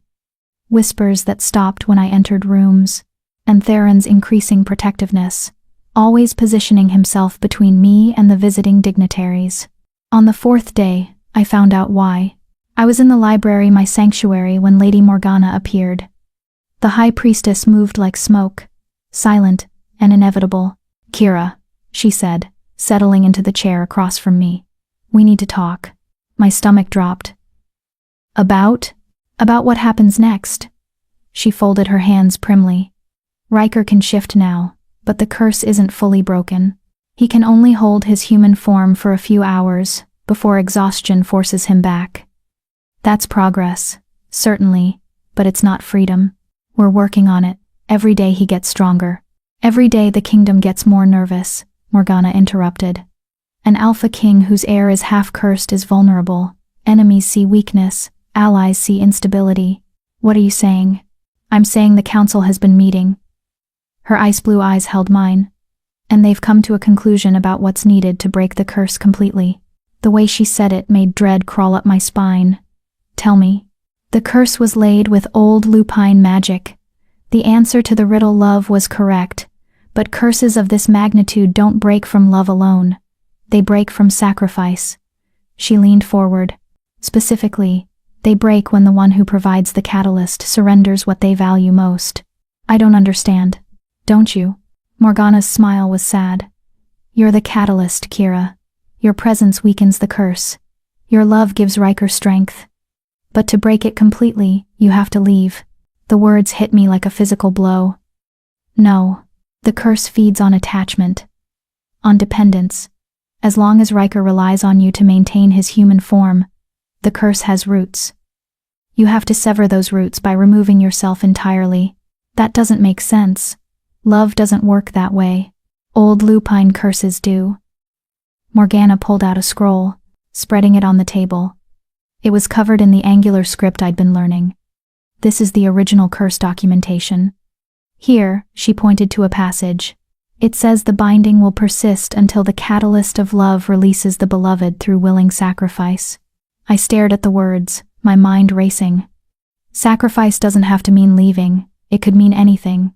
It means giving up what you most want for the good of the one you love. Morgana's voice was gentle now. "Kira, everyone can see it. You love Theron. You love Riker. You found a family here. A home. Leaving will destroy you. Then I won't leave. Then Riker will never be fully free. She rolled up the scroll. He'll be trapped in this half-state forever. Eventually, the strain will kill him. Maybe not today or tomorrow, but within a year? 2? Her eyes were pitiless. You'll watch him die by degrees, knowing you could have saved him. I pushed back from the table, standing on shaking legs. Does Theron know about this? The council presented their findings this morning. He's with them now. She stood as well. He's refusing to even consider it, of course. Says he'll find another way. But Kira, there is no other way. The magic is clear. I need to talk to him. He's in the throne room. But be warned, the council is demanding an answer. They're threatening to declare Riker unfit to inherit if the curse isn't fully broken within the month. I ran. Through corridors I now knew by heart, past guards who'd learned to nod respectfully, up the grand staircase to the throne room's massive doors. They were closed, but I could hear raised voices inside. Cannot ask this of her. Theron's voice, raw with fury. I won't. Your Majesty, be reasonable. Another voice, male and officious. Reasonable? A crash, like something being thrown. You want me to choose between my son's freedom and the woman I love? How is that reasonable? It's not a choice. It's the only solution. I pushed open the doors. The throne room was vast, high ceilings, marble floors, Theron's throne on a raised dais. A dozen alphas and advisors stood in a semicircle before him. All turned to stare as I entered. Theron's face was a mask of rage and desperation. Kira, is it true? I asked, walking forward. My voice echoed in the enormous space. Will leaving break the curse? We don't know that for certain, but the magic suggests it. I looked at the assembled council. Willing sacrifice. The catalyst releases the beloved. That's what the curse requires. Kira, don't. Theron stepped down from the dais, moving toward me. How long does Riker have? I asked Morgana, who stood among the council. If I stay? A year. Maybe 2 before the strain becomes too much. And if I leave? The curse should break within days, a week at most. I looked at Theron. Really looked at him. Saw the fear and fury and helpless grief in his eyes. I'll go, I said quietly. No. He was in front of me in an instant, hands gripping my shoulders. No, I forbid it. I'm the king, and Riker is your son. I reached up, touching his face. Your heir. The future of this kingdom. You're my future, he said desperately. You and Riker both. I won't choose. You're not choosing. I am. Tears streamed down my face, but my voice was steady. I'm choosing Riker's life. His freedom. Kira, please.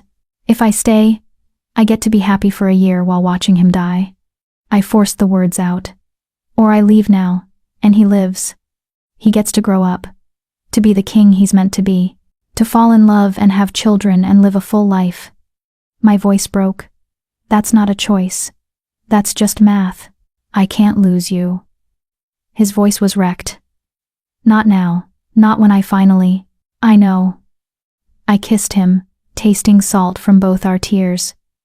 I know, and I'm sorry. But you taught me what love really means.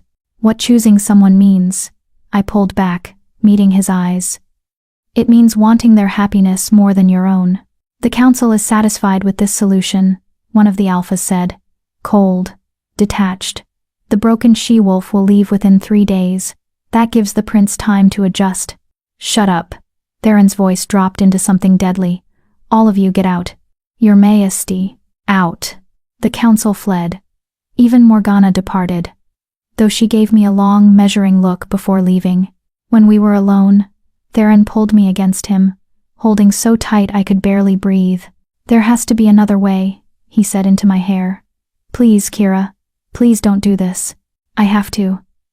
I wrapped my arms around him. You'd do the same for Riker. You'd sacrifice anything. Not you. I can't sacrifice you. Then I'll do it for you. I pulled back enough to see his face.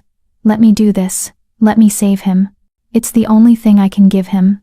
The only thing I can give you that actually matters. You matter. His life matters more. The truth of it settled over me. I was dead in that snow, Theron. Dead and forgotten. These months with you with Riker have been borrowed time. A gift. But Riker's whole life is ahead of him. I can't be the reason he loses that. Theron made a sound like something breaking. He buried his face in my neck, shoulders shaking. We stood like that, holding each other, until a small voice interrupted. Kira? We turned. Riker stood in the doorway, human form, wearing the small clothes that had been made for his shifted body. His golden eyes were wide with fear. Riker, I said, trying to smile. How long have you been? I heard. He walked forward slowly. You're leaving. Because of me. Not because of you, I said firmly, kneeling to his level. For you. That's different. No.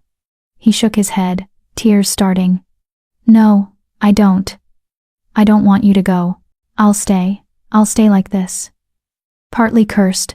I don't care. But I care. I cupped his small face. Riker, you deserve to be completely free. To shift whenever you want, to be strong and healthy and whole. But you're my family, he whispered. You can't. You're my mom. The word shattered me. Oh, Riker. I pulled him into my arms. I'll always be part of you. Always. Even when I'm gone. That's not the same. I know. I held him while he cried, feeling Theron's hand heavy on my shoulder. I know it's not fair. I know it hurts. But sometimes love means letting go. I don't want to let go, Riker sobbed. Neither do I. I kissed the top of his head. But we have to be brave, both of us. He clung to me, and Theron knelt beside us, wrapping us both in his arms. The three of us stayed like that, a family breaking apart, trying to memorize the feeling of being whole. The next 3 days were agony. I spent every moment with Riker, reading his favorite stories, playing in the gardens, teaching him new words, and watching him practice his shifting. He could hold human form longer now, 6 hours before exhaustion hit. Progress, even as I prepared to leave. Theron barely spoke. He was present, always close, always touching me when we were in the same room, but his eyes held a devastation that scared me. Talk to me, I begged on the second night, in his study where we'd spent so many evenings. What do you want me to say? His voice was hollow. That I understand? I don't. That I agree? I don't. That I'll be fine? He laughed bitterly. I won't be. None of us will be. Theron, I'm losing you. He turned to face me, and the raw pain in his expression made my chest ache. I'm losing the woman I love because I can't protect my own son from a curse. Because I failed. Stop. I moved to him, taking his hands. You didn't fail. You fought for him every single day. You found me, brought me here, and that saved him. This is just the final step. The final step is losing you. That's not salvation. That's punishment. It's love. I corrected gently. This is what love looks like sometimes. Messy and painful and selfless. I hate it. Me too. I kissed him, slow and deep, trying to memorize the taste of him. But I don't regret it. Any of it. We made love that night, desperate and tender and heartbreaking. Afterward, we lay tangled together, neither sleeping, both holding on. Run away with me, Theron whispered in the darkness. Right now, we'll take Riker and disappear. You're a king. You can't just disappear. I don't care. Without you, you'll survive. I pressed my hand over his heart. You'll survive because you're strong and because Riker needs you. And someday, maybe not soon, but someday you'll be happy again. I'll never love anyone else. The declaration should have made me happy. Instead, it broke my heart. Don't say that. Don't limit yourself. I'm not limiting myself. I'm stating a fact. He pulled me closer. You're it for me, Kira. The only one. Forever. I couldn't respond. Could only hold him. And cry. On the morning of the third day, I packed my few belongings. Theron had tried to give me gold, jewels, enough wealth to live comfortably anywhere. I'd refused all of it. I don't want your money, I'd said. Just remember me. As if I could ever forget. The carriage waited in the courtyard. Lyra was there, crying openly. Several of the guards I'd befriended stood at attention, faces carefully blank. And Riker, human form, holding his father's hand, looked small and lost. "I don't want you to go," he said again, voice thick with tears. "I know, sweetheart." I knelt before him one last time. "But you're going to be amazing. So strong and brave and wonderful. I'm so proud of you." Will I ever see you again?" The question broke us both. "I don't know," I admitted. "The curse needs me gone to break. After that." I looked at Theron, who stared at me with hollow eyes. "After that, we'll see." It was the best answer I could give. A maybe instead of a never. Riker threw himself at me, hugging with all his 7-year-old strength. "I love you," he whispered. "Mom, I love you too, Riker, always." I held him tight, then gently extracted myself and stood. Theron walked me to the carriage. At the door, he pulled me into one last embrace. "Come back," he said. "When the curse breaks, when enough time has passed, come back to us. Theron, promise me." His hands cupped my face. "Promise me you'll give us another chance. That this isn't goodbye forever." I wanted to promise, wanted to believe we could have a future, but I knew how these things worked. Time would pass. He'd move on. The broken she-wolf would become a memory, eventually replaced by someone worthy of an alpha king. But looking into his desperate eyes, I couldn't say that. "I promise I'll try," I whispered. He kissed me one last time, tender and devastating, and full of everything we'd never get to say. Then I climbed into the carriage and didn't look back. I couldn't. If I looked back, I'd never leave. The driver called to the horses. The carriage lurched forward. And as we pulled away from the castle, from the family I'd found, and the love I'd never expected, I heard it. Riker. Screaming my name. Theron, roaring in grief. And somewhere deep inside, my own heart breaking into pieces too small to ever put back together. The sacrifice was made. Now we'd see if it was enough. Chapter 7. The Hollow Year. The cottage was perfect. That's what made it unbearable. Theron had arranged everything before I left, a small stone house on the edge of the eastern forests, far from any pack territory. Isolated enough that no one would bother me, but close enough to civilization that I could trade for supplies when needed. It had a well-stocked library, a garden that would flourish in spring, and enough gold hidden beneath the floorboards to last me several lifetimes. Everything I'd ever wanted, except the 2 people who made any of it matter. I'd been there 3 days when the first letter arrived. A raven landed on my windowsill, a small scroll tied to its leg. I recognized Theron's seal immediately, the black wolf on silver. My hands shook as I opened it. "Kira?" Riker held his human form for 8 hours yesterday. No exhaustion, no flickering. The healers say the curse is weakening rapidly. He asks about you constantly. I tell him you're safe and thinking of him. I hope that's true. I miss you. I know I shouldn't write that.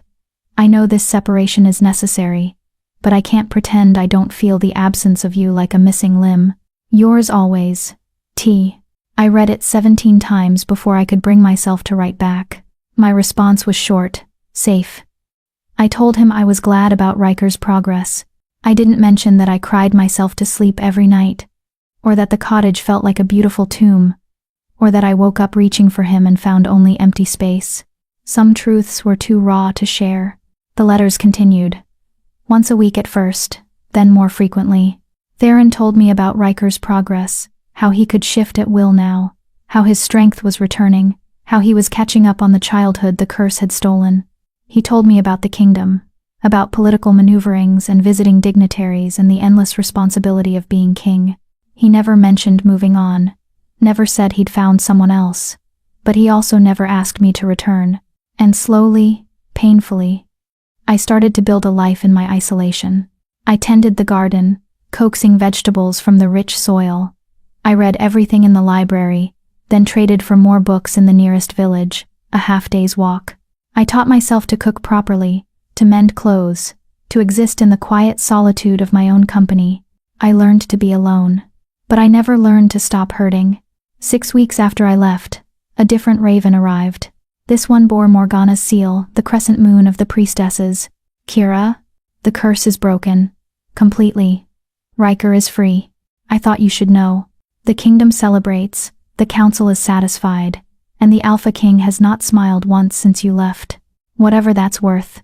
I read the letter 3 times, then carefully burned it. Riker was free. That's what mattered. That's what I'd sacrificed everything for.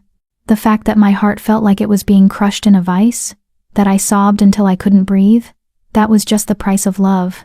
I'd known it would cost me everything. I just hadn't known how long forever would feel. 3 months in, Theron's letters changed. Not dramatically. Just small shifts in tone. More formal. More distant. Like he was slowly learning to let go. Kira, Riker starts proper combat training next week. He's nervous but excited. The spring council meeting went well. Several territorial disputes were resolved peacefully. I hope you're well. T. No more yours always. No more mentions of missing me. Just updates, polite and careful. I told myself it was good. Healthy. Exactly what needed to happen. I told myself I was happy for him. I almost believed it. 6 months after I left, I heard the first rumors. I'd gone to the village for supplies, flour, salt, new candles. The merchant was a chatty woman named Bess who loved gossip. Did you hear? She said, bagging my purchases. The Alpha King up north is getting married. My heart stopped. What? Well, that's the rumor anyway. Some princess from the western reaches. Beautiful, they say. A perfect match for, oh, are you all right? You've gone pale. I'm fine. I forced coins into her hand. Thank you.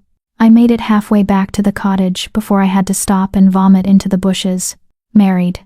He was getting married. Of course he was. He was an Alpha King. He needed a queen. Someone who could give him more heirs. Someone who could shift and fight and fulfill all the duties I never could. Someone who wasn't broken. I told myself I had no right to be devastated. That I'd left. That I'd chosen this. That he deserved happiness.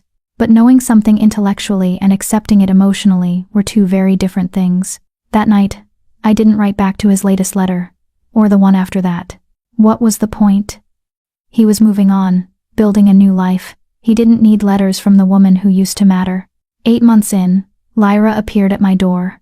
I almost didn't recognize her. She was dressed for travel, not in her servant's uniform. But her warm eyes were the same. Kira, she said, breathless. Can I come in? I let her inside, numb with shock. How did you find me? The king told me where you were. Before I left. She settled at my small table, accepting tea with grateful hands. I don't work at the castle anymore. Why not? Because I couldn't watch it anymore. Her voice was thick with emotion. Watch him slowly dying inside while pretending everything was fine. Watch Riker asking about you every day. Watch the whole castle pretending that losing you wasn't destroying them both. But the marriage. What marriage? Lyra looked genuinely confused. The princess from the western reaches, Bess said. Oh, that. Lyra waved dismissively. Rumor. The western reaches did send a delegation proposing an alliance marriage. The king refused. Rather spectacularly, from what I heard. Told them he was already spoken for. Hope flared in my chest, dangerous and painful. But he hasn't asked me to return. Because he thinks you don't want to. Lyra leaned forward. Kira, your letters stopped. He thinks you've moved on. That you're building a new life. And don't want to be dragged back into castle politics and royal duties. That's not I thought he was moving on. You're both idiots, Lyra said fondly. 2 people desperately in love, convinced the other doesn't want them anymore. He said he'd ask me to come back, when enough time had passed, and you promised you'd try. But you stopped writing. She squeezed my hand. Kira, he's not moving on. He's barely surviving. He does his duty, he cares for Riker, and then he locks himself in his study with your letters and pretends no one can hear him crying. The image broke me. I didn't know. Now you do. Lyra stood. So the question is, what are you going to do about it? I spent 3 days wrestling with the question. Part of me wanted to run back immediately, to throw myself at Theron's feet, and beg forgiveness for the silence, for the distance, for not being brave enough to believe we could have a future. But another part, the part that had been broken and discarded too many times, whispered caution. What if Lyra was wrong? What if Theron had just been kind to a former servant? What if returning would be awkward and painful, and prove that some sacrifices couldn't be undone? On the fourth day, a new letter arrived. Theron's handwriting, but different, rushed, almost frantic. Kira, I don't know if you're still reading these. You haven't responded in 2 months. Maybe you've moved on. Maybe you've found happiness in your freedom. I hope you have. But I need to tell you something, even if you never respond. There's a ceremony next week. Riker's official presentation as Crown Prince. The moment we formally announce that the curse is completely broken and he's fit to inherit. He asked if you'd be there. I told him I didn't know. That you might have other commitments. But Kira, I want you there. Not for ceremony or duty, or because the blood debt requires it. I want you there because you're family. Because none of this means anything without you. And if you don't come, I'll understand. I'll know it means you've chosen your own path, and I'll be happy for you, even if it kills me. But if there's any part of you that wants to try, that thinks maybe we could build something together, even after everything, please come. I love you. I never stopped. I never will. Please come home. Yours always, Theron. I read the letter once, twice, 20 times. Then I started packing. The journey back took 3 days. I could have hired a fast carriage, but I needed the time to think, to prepare, to figure out what I'd say when I saw him again. In the end, I had nothing. Just hope and terror and love so fierce it hurt to breathe. I arrived at the castle gates on the morning of the ceremony. Guards I didn't recognize challenged me until an older one. Someone who'd been there during my time recognized me and waved me through. Lady Kira, he said, grinning. We'd hoped you'd come. The castle was transformed. Banners everywhere, people rushing about in formal clothes, the energy of a major celebration thrumming through the air. I felt completely out of place in my simple travel clothes, dust-covered and exhausted. Kira? I turned. Riker stood in the corridor, no longer the small 7-year-old I'd left. He was bigger now, taller, his features more defined, growing into the king he'd someday be. But his eyes, those golden eyes, were exactly the same. Riker. I breathed. He stared at me for a long moment. Then he ran. I caught him, stumbling back as he crashed into me. He was almost too big to lift now, but I managed, holding him tight while he clung to me. You came, he said, voice muffled against my shoulder. I thought I was scared you wouldn't. I'm sorry, I whispered. I'm so sorry I stayed away so long. You're here now. He pulled back, grinning through tears. That's what matters. Father's going to. He stopped, eyes widening. He doesn't know you're here, does he? No. Oh, this is going to be good.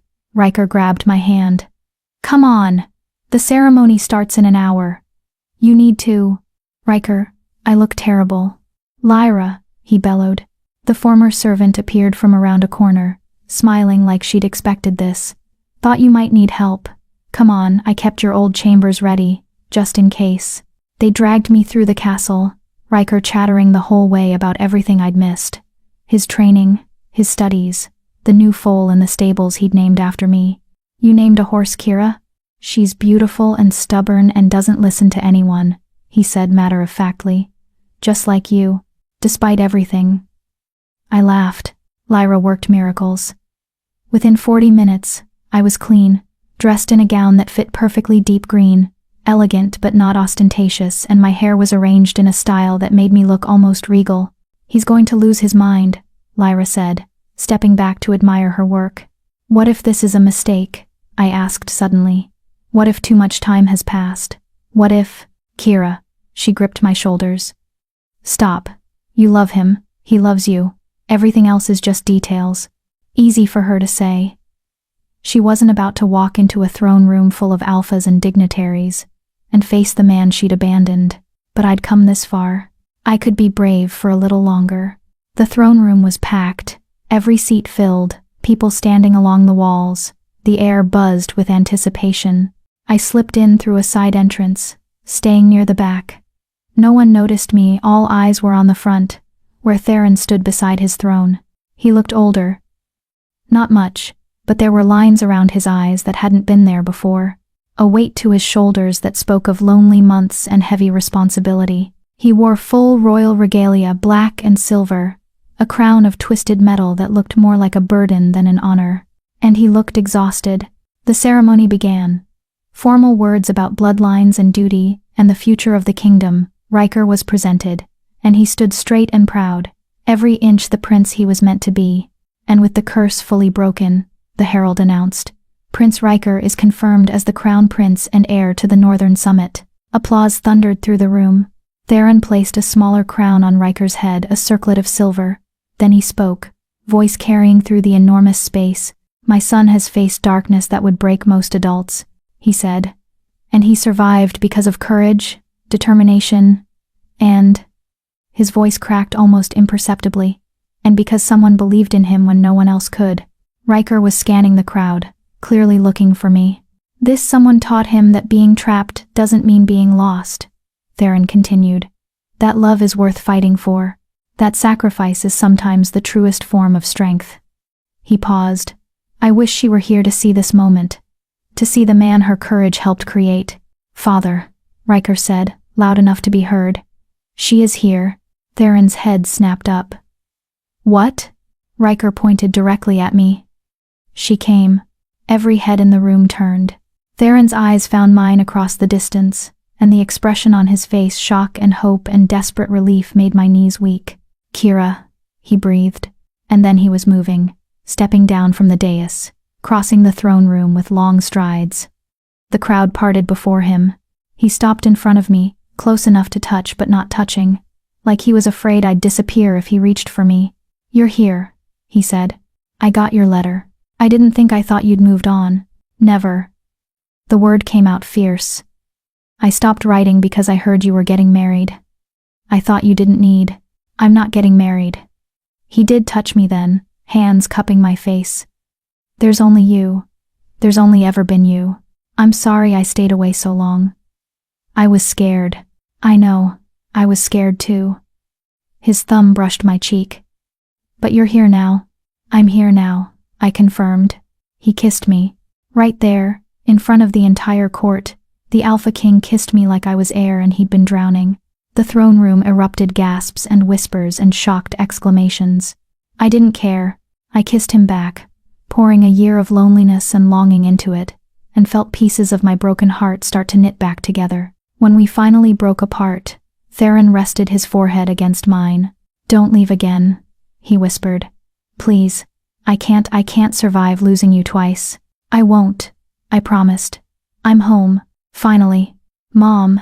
Riker crashed into both of us, wrapping his arms around us in a fierce hug.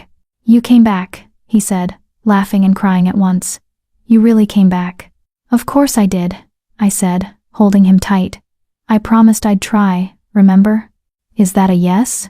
Theron asked suddenly. To the question I asked before you left, will you stay? I looked at him, this fierce, powerful, broken and healed again. Alpha King who loved me despite every reason not to. I looked at Riker, this brave, beautiful boy who'd fought his way free of a curse and called me Mom. I looked at the throne room full of witnesses, at the life I'd walked away from and somehow found my way back to. Yes, I said simply. Yes to everything. And for the first time in a year, I felt whole. Chapter 8. The promise kept. The celebration that followed was chaos. Theron announced to the shocked court that I would be staying permanently. The whispers started immediately, a wave of speculation and judgment that I could feel pressing against my skin. The broken she-wolf. King's consort now, apparently. What about proper bloodlines? Theron's hand tightened on mine. I felt his wolf pressing close to the surface, ready to defend me against any challenge. Let them talk, I murmured. It doesn't matter. It matters to me. His voice held an edge of warning meant for the entire room.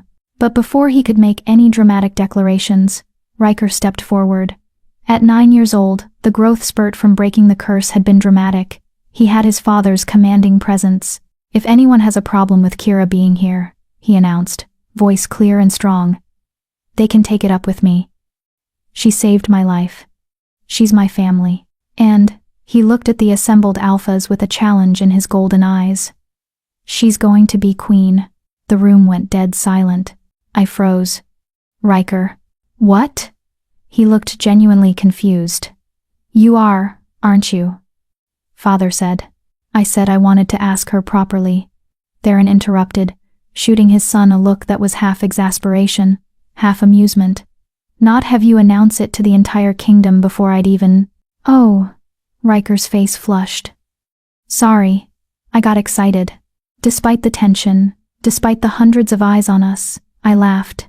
The sound broke through the awkwardness, and I saw several people smile. It's fine, I said, squeezing Riker's shoulder. But maybe let your father actually propose before we start planning the coronation? Does that mean you'd say yes? Theron asked quietly. If I asked? Every logical part of me said this was too fast, too public, too impossible. A broken she-wolf couldn't be queen. The council would never accept it. The kingdom would revolt. But when I looked at Theron, at the hope and fear and desperate love in his eyes, logic didn't matter. Ask me properly, I said. Later, when we're alone. Promise you won't run before I get the chance? I promise. The celebration continued, though the atmosphere had shifted. Some alphas looked intrigued, others scandalized. But no one directly challenged Theron's obvious claim on me, and gradually the shock faded into grudging acceptance, or at least, the appearance of it. That evening, after the formal ceremony had ended, and most of the guests had departed to their chambers, Theron found me on the same balcony where we'd stood a year ago. I've been looking for you, he said, joining me at the railing. I needed air. It's overwhelming being back. Overwhelming good or overwhelming bad. Both. I leaned into him when his arm came around my waist. I missed this. Missed you. But coming back means facing everything I ran from. You didn't run. You sacrificed yourself for Riker. I know. But it still feels like running. I turned to face him. And now Riker's announced I'm going to be queen. And Theron, I can't be queen. I'm broken. Stop. He cupped my face, forcing me to meet his eyes. You're not broken. You never were. You're different, yes. You can't shift, but that doesn't make you less. The council won't accept. The council will accept what I tell them to accept. I'm the Alpha King. His voice held absolute certainty. And if they have a problem with my choice of queen, they can challenge me for the crown. I welcome it. You can't fight the entire council. Watch me. He smiled, fierce and feral. Kira, I've spent a year without you. A year pretending I was fine when I was dying inside. I'm not wasting any more time worrying about people who can't see your worth. But what about heirs? I can't give you. I have an heir. Riker is strong and healthy, and more than capable of ruling after me. He pulled me closer. I don't need you to provide children or continue bloodlines or fulfill some dynasty requirement. I need you to be my partner, my equal. The person who challenges me and grounds me and reminds me why any of this matters. Tears pricked my eyes. That's a lot of pressure. You've been doing it since the day we met. His thumb brushed away a tear that escaped. You just didn't realize it. Theron, let me ask properly. He took a step back, then to my shock dropped to one knee. What are you doing? I hissed, looking around frantically.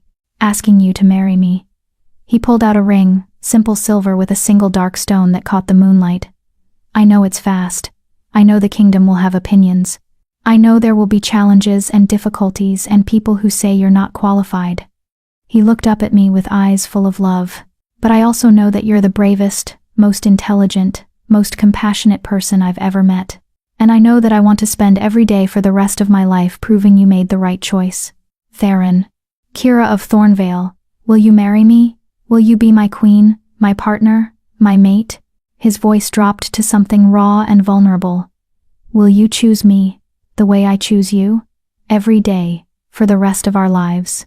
I looked at him, this powerful Alpha King on his knees before a broken she-wolf, and felt the last piece of my shattered heart slot back into place. Yes, I said. Yes to everything. He stood in one fluid motion, sliding the ring onto my finger. It fit perfectly, of course it did. He'd probably had it made months ago, waiting for this moment. Then he kissed me, and the world fell away. When we finally broke apart, both breathless, he pressed his forehead to mine. "I love you," he whispered. "I love you too." "Say it again." "I love you, Theron Blackwater, completely, desperately." I smiled against his lips. "Eternally." "Good." He kissed me again, deeper this time. "Because you're stuck with me now." The wedding happened 3 weeks later. The council had objections, of course. Loudly voiced objections about bloodlines and tradition, and the sanctity of the throne. Theron listened to exactly none of them. "Kira will be queen," he announced at the first council meeting, after our engagement. "If anyone wishes to challenge this, they're welcome to challenge me for the crown.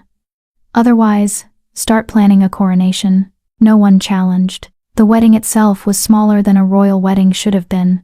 I'd insisted on it: no massive ceremony with hundreds of witnesses, no elaborate ritual that would feel like performance, just something real. So we married in the castle gardens where Riker used to play, surrounded by family and the few people whose opinions actually mattered. Morgana officiated, speaking words in Old Lupine that translated to something about souls recognizing each other across lifetimes. Riker stood as Theron's best man, grinning so widely I thought his face might split. And when Theron kissed me, when he took my hand and declared before witnesses that I was his chosen mate, his queen, his forever, I felt something shift in the very air around us. Power, recognition, the universe itself acknowledging our bond. "Did you feel that?" I whispered against his lips. "Everyone felt that," Morgana said dryly. "You just created a true mate bond without either of you being able to shift. Congratulations, you've rewritten several fundamental laws of shifter magic."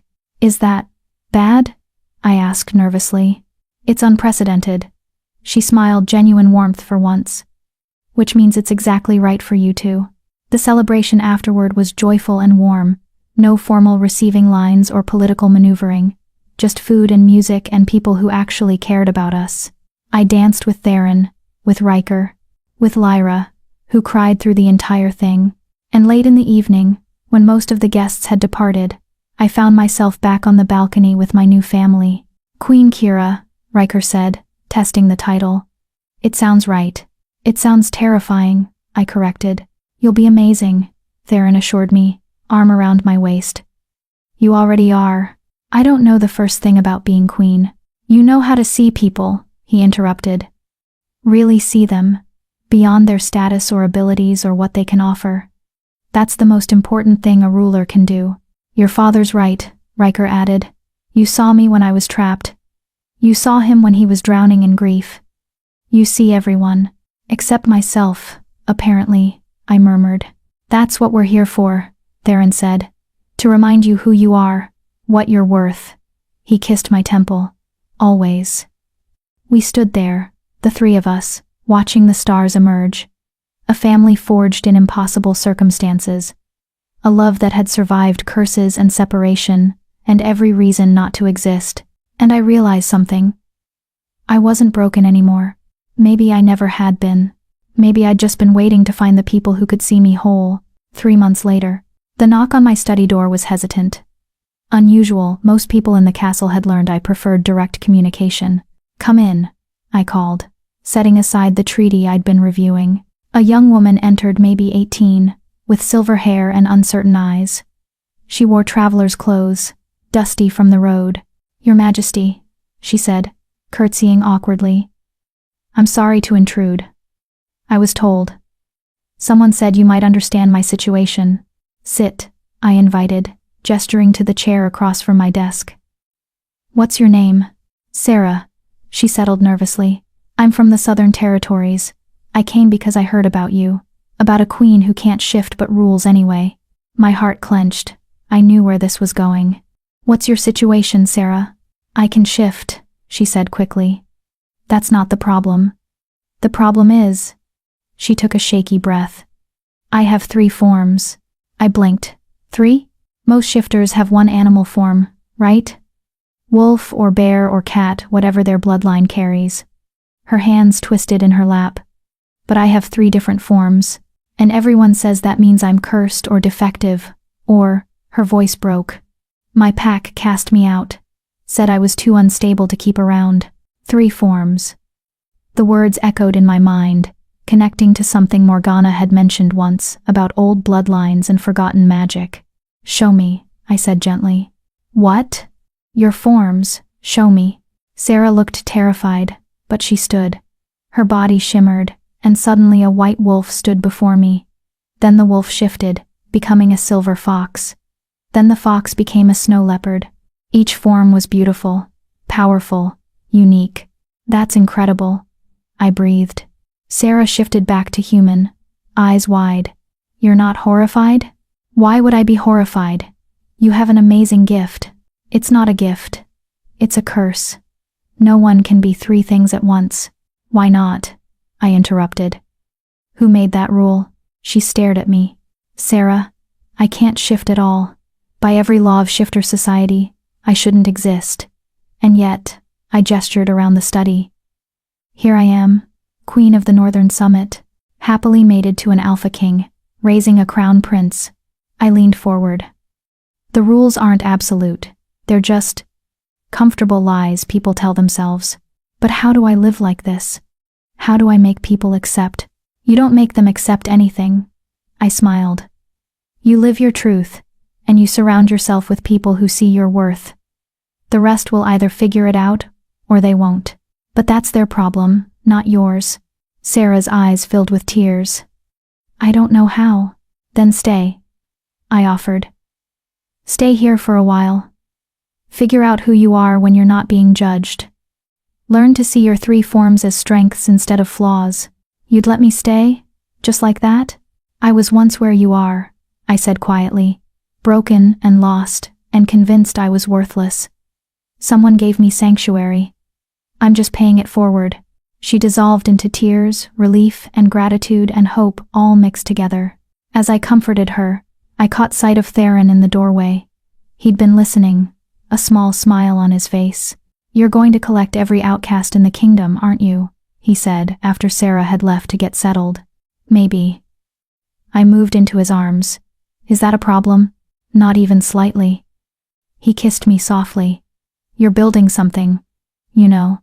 A place where different isn't wrong, where people can be themselves without fear. Is that too idealistic? It's perfect. He pulled me closer. Just like you. From the corridor, I heard Riker's laugh. He was teaching Sarah how to navigate the castle, his voice bright with excitement at having someone new to befriend. And I thought about the riddle, the one Alara had left behind. I am given freely but never taken. I can be broken but leave no pieces. I grow stronger when tested, yet I am the most fragile thing. A promise. That's what love was. What family was. What home was. A promise to see each other fully, to choose each other daily, to be brave enough to be vulnerable and strong enough to be gentle.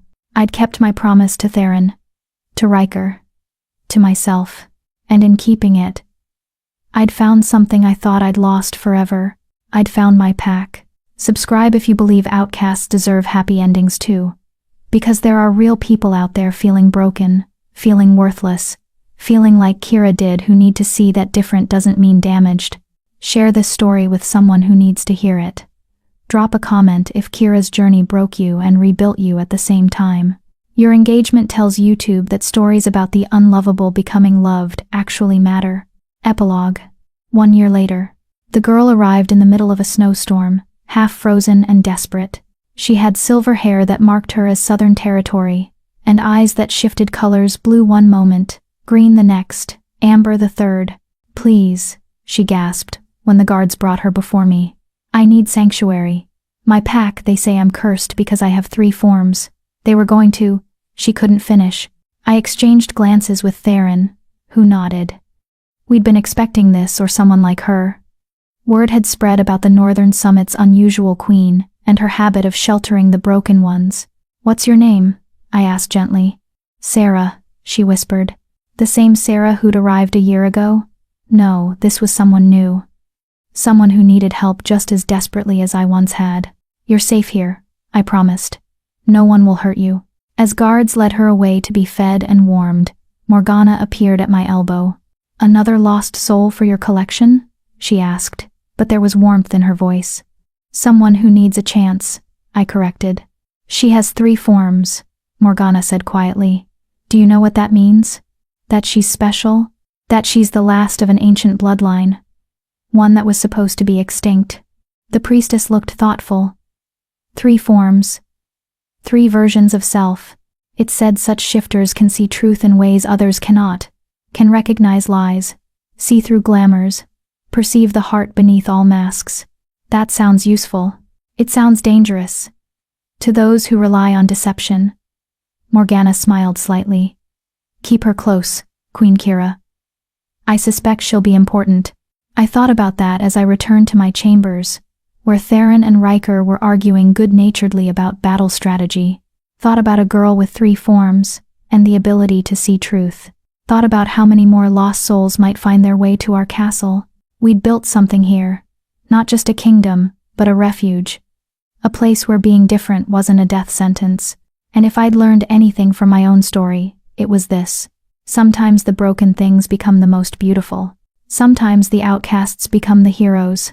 And sometimes, love messy and imperfect and brave was enough to change everything. What are you thinking about?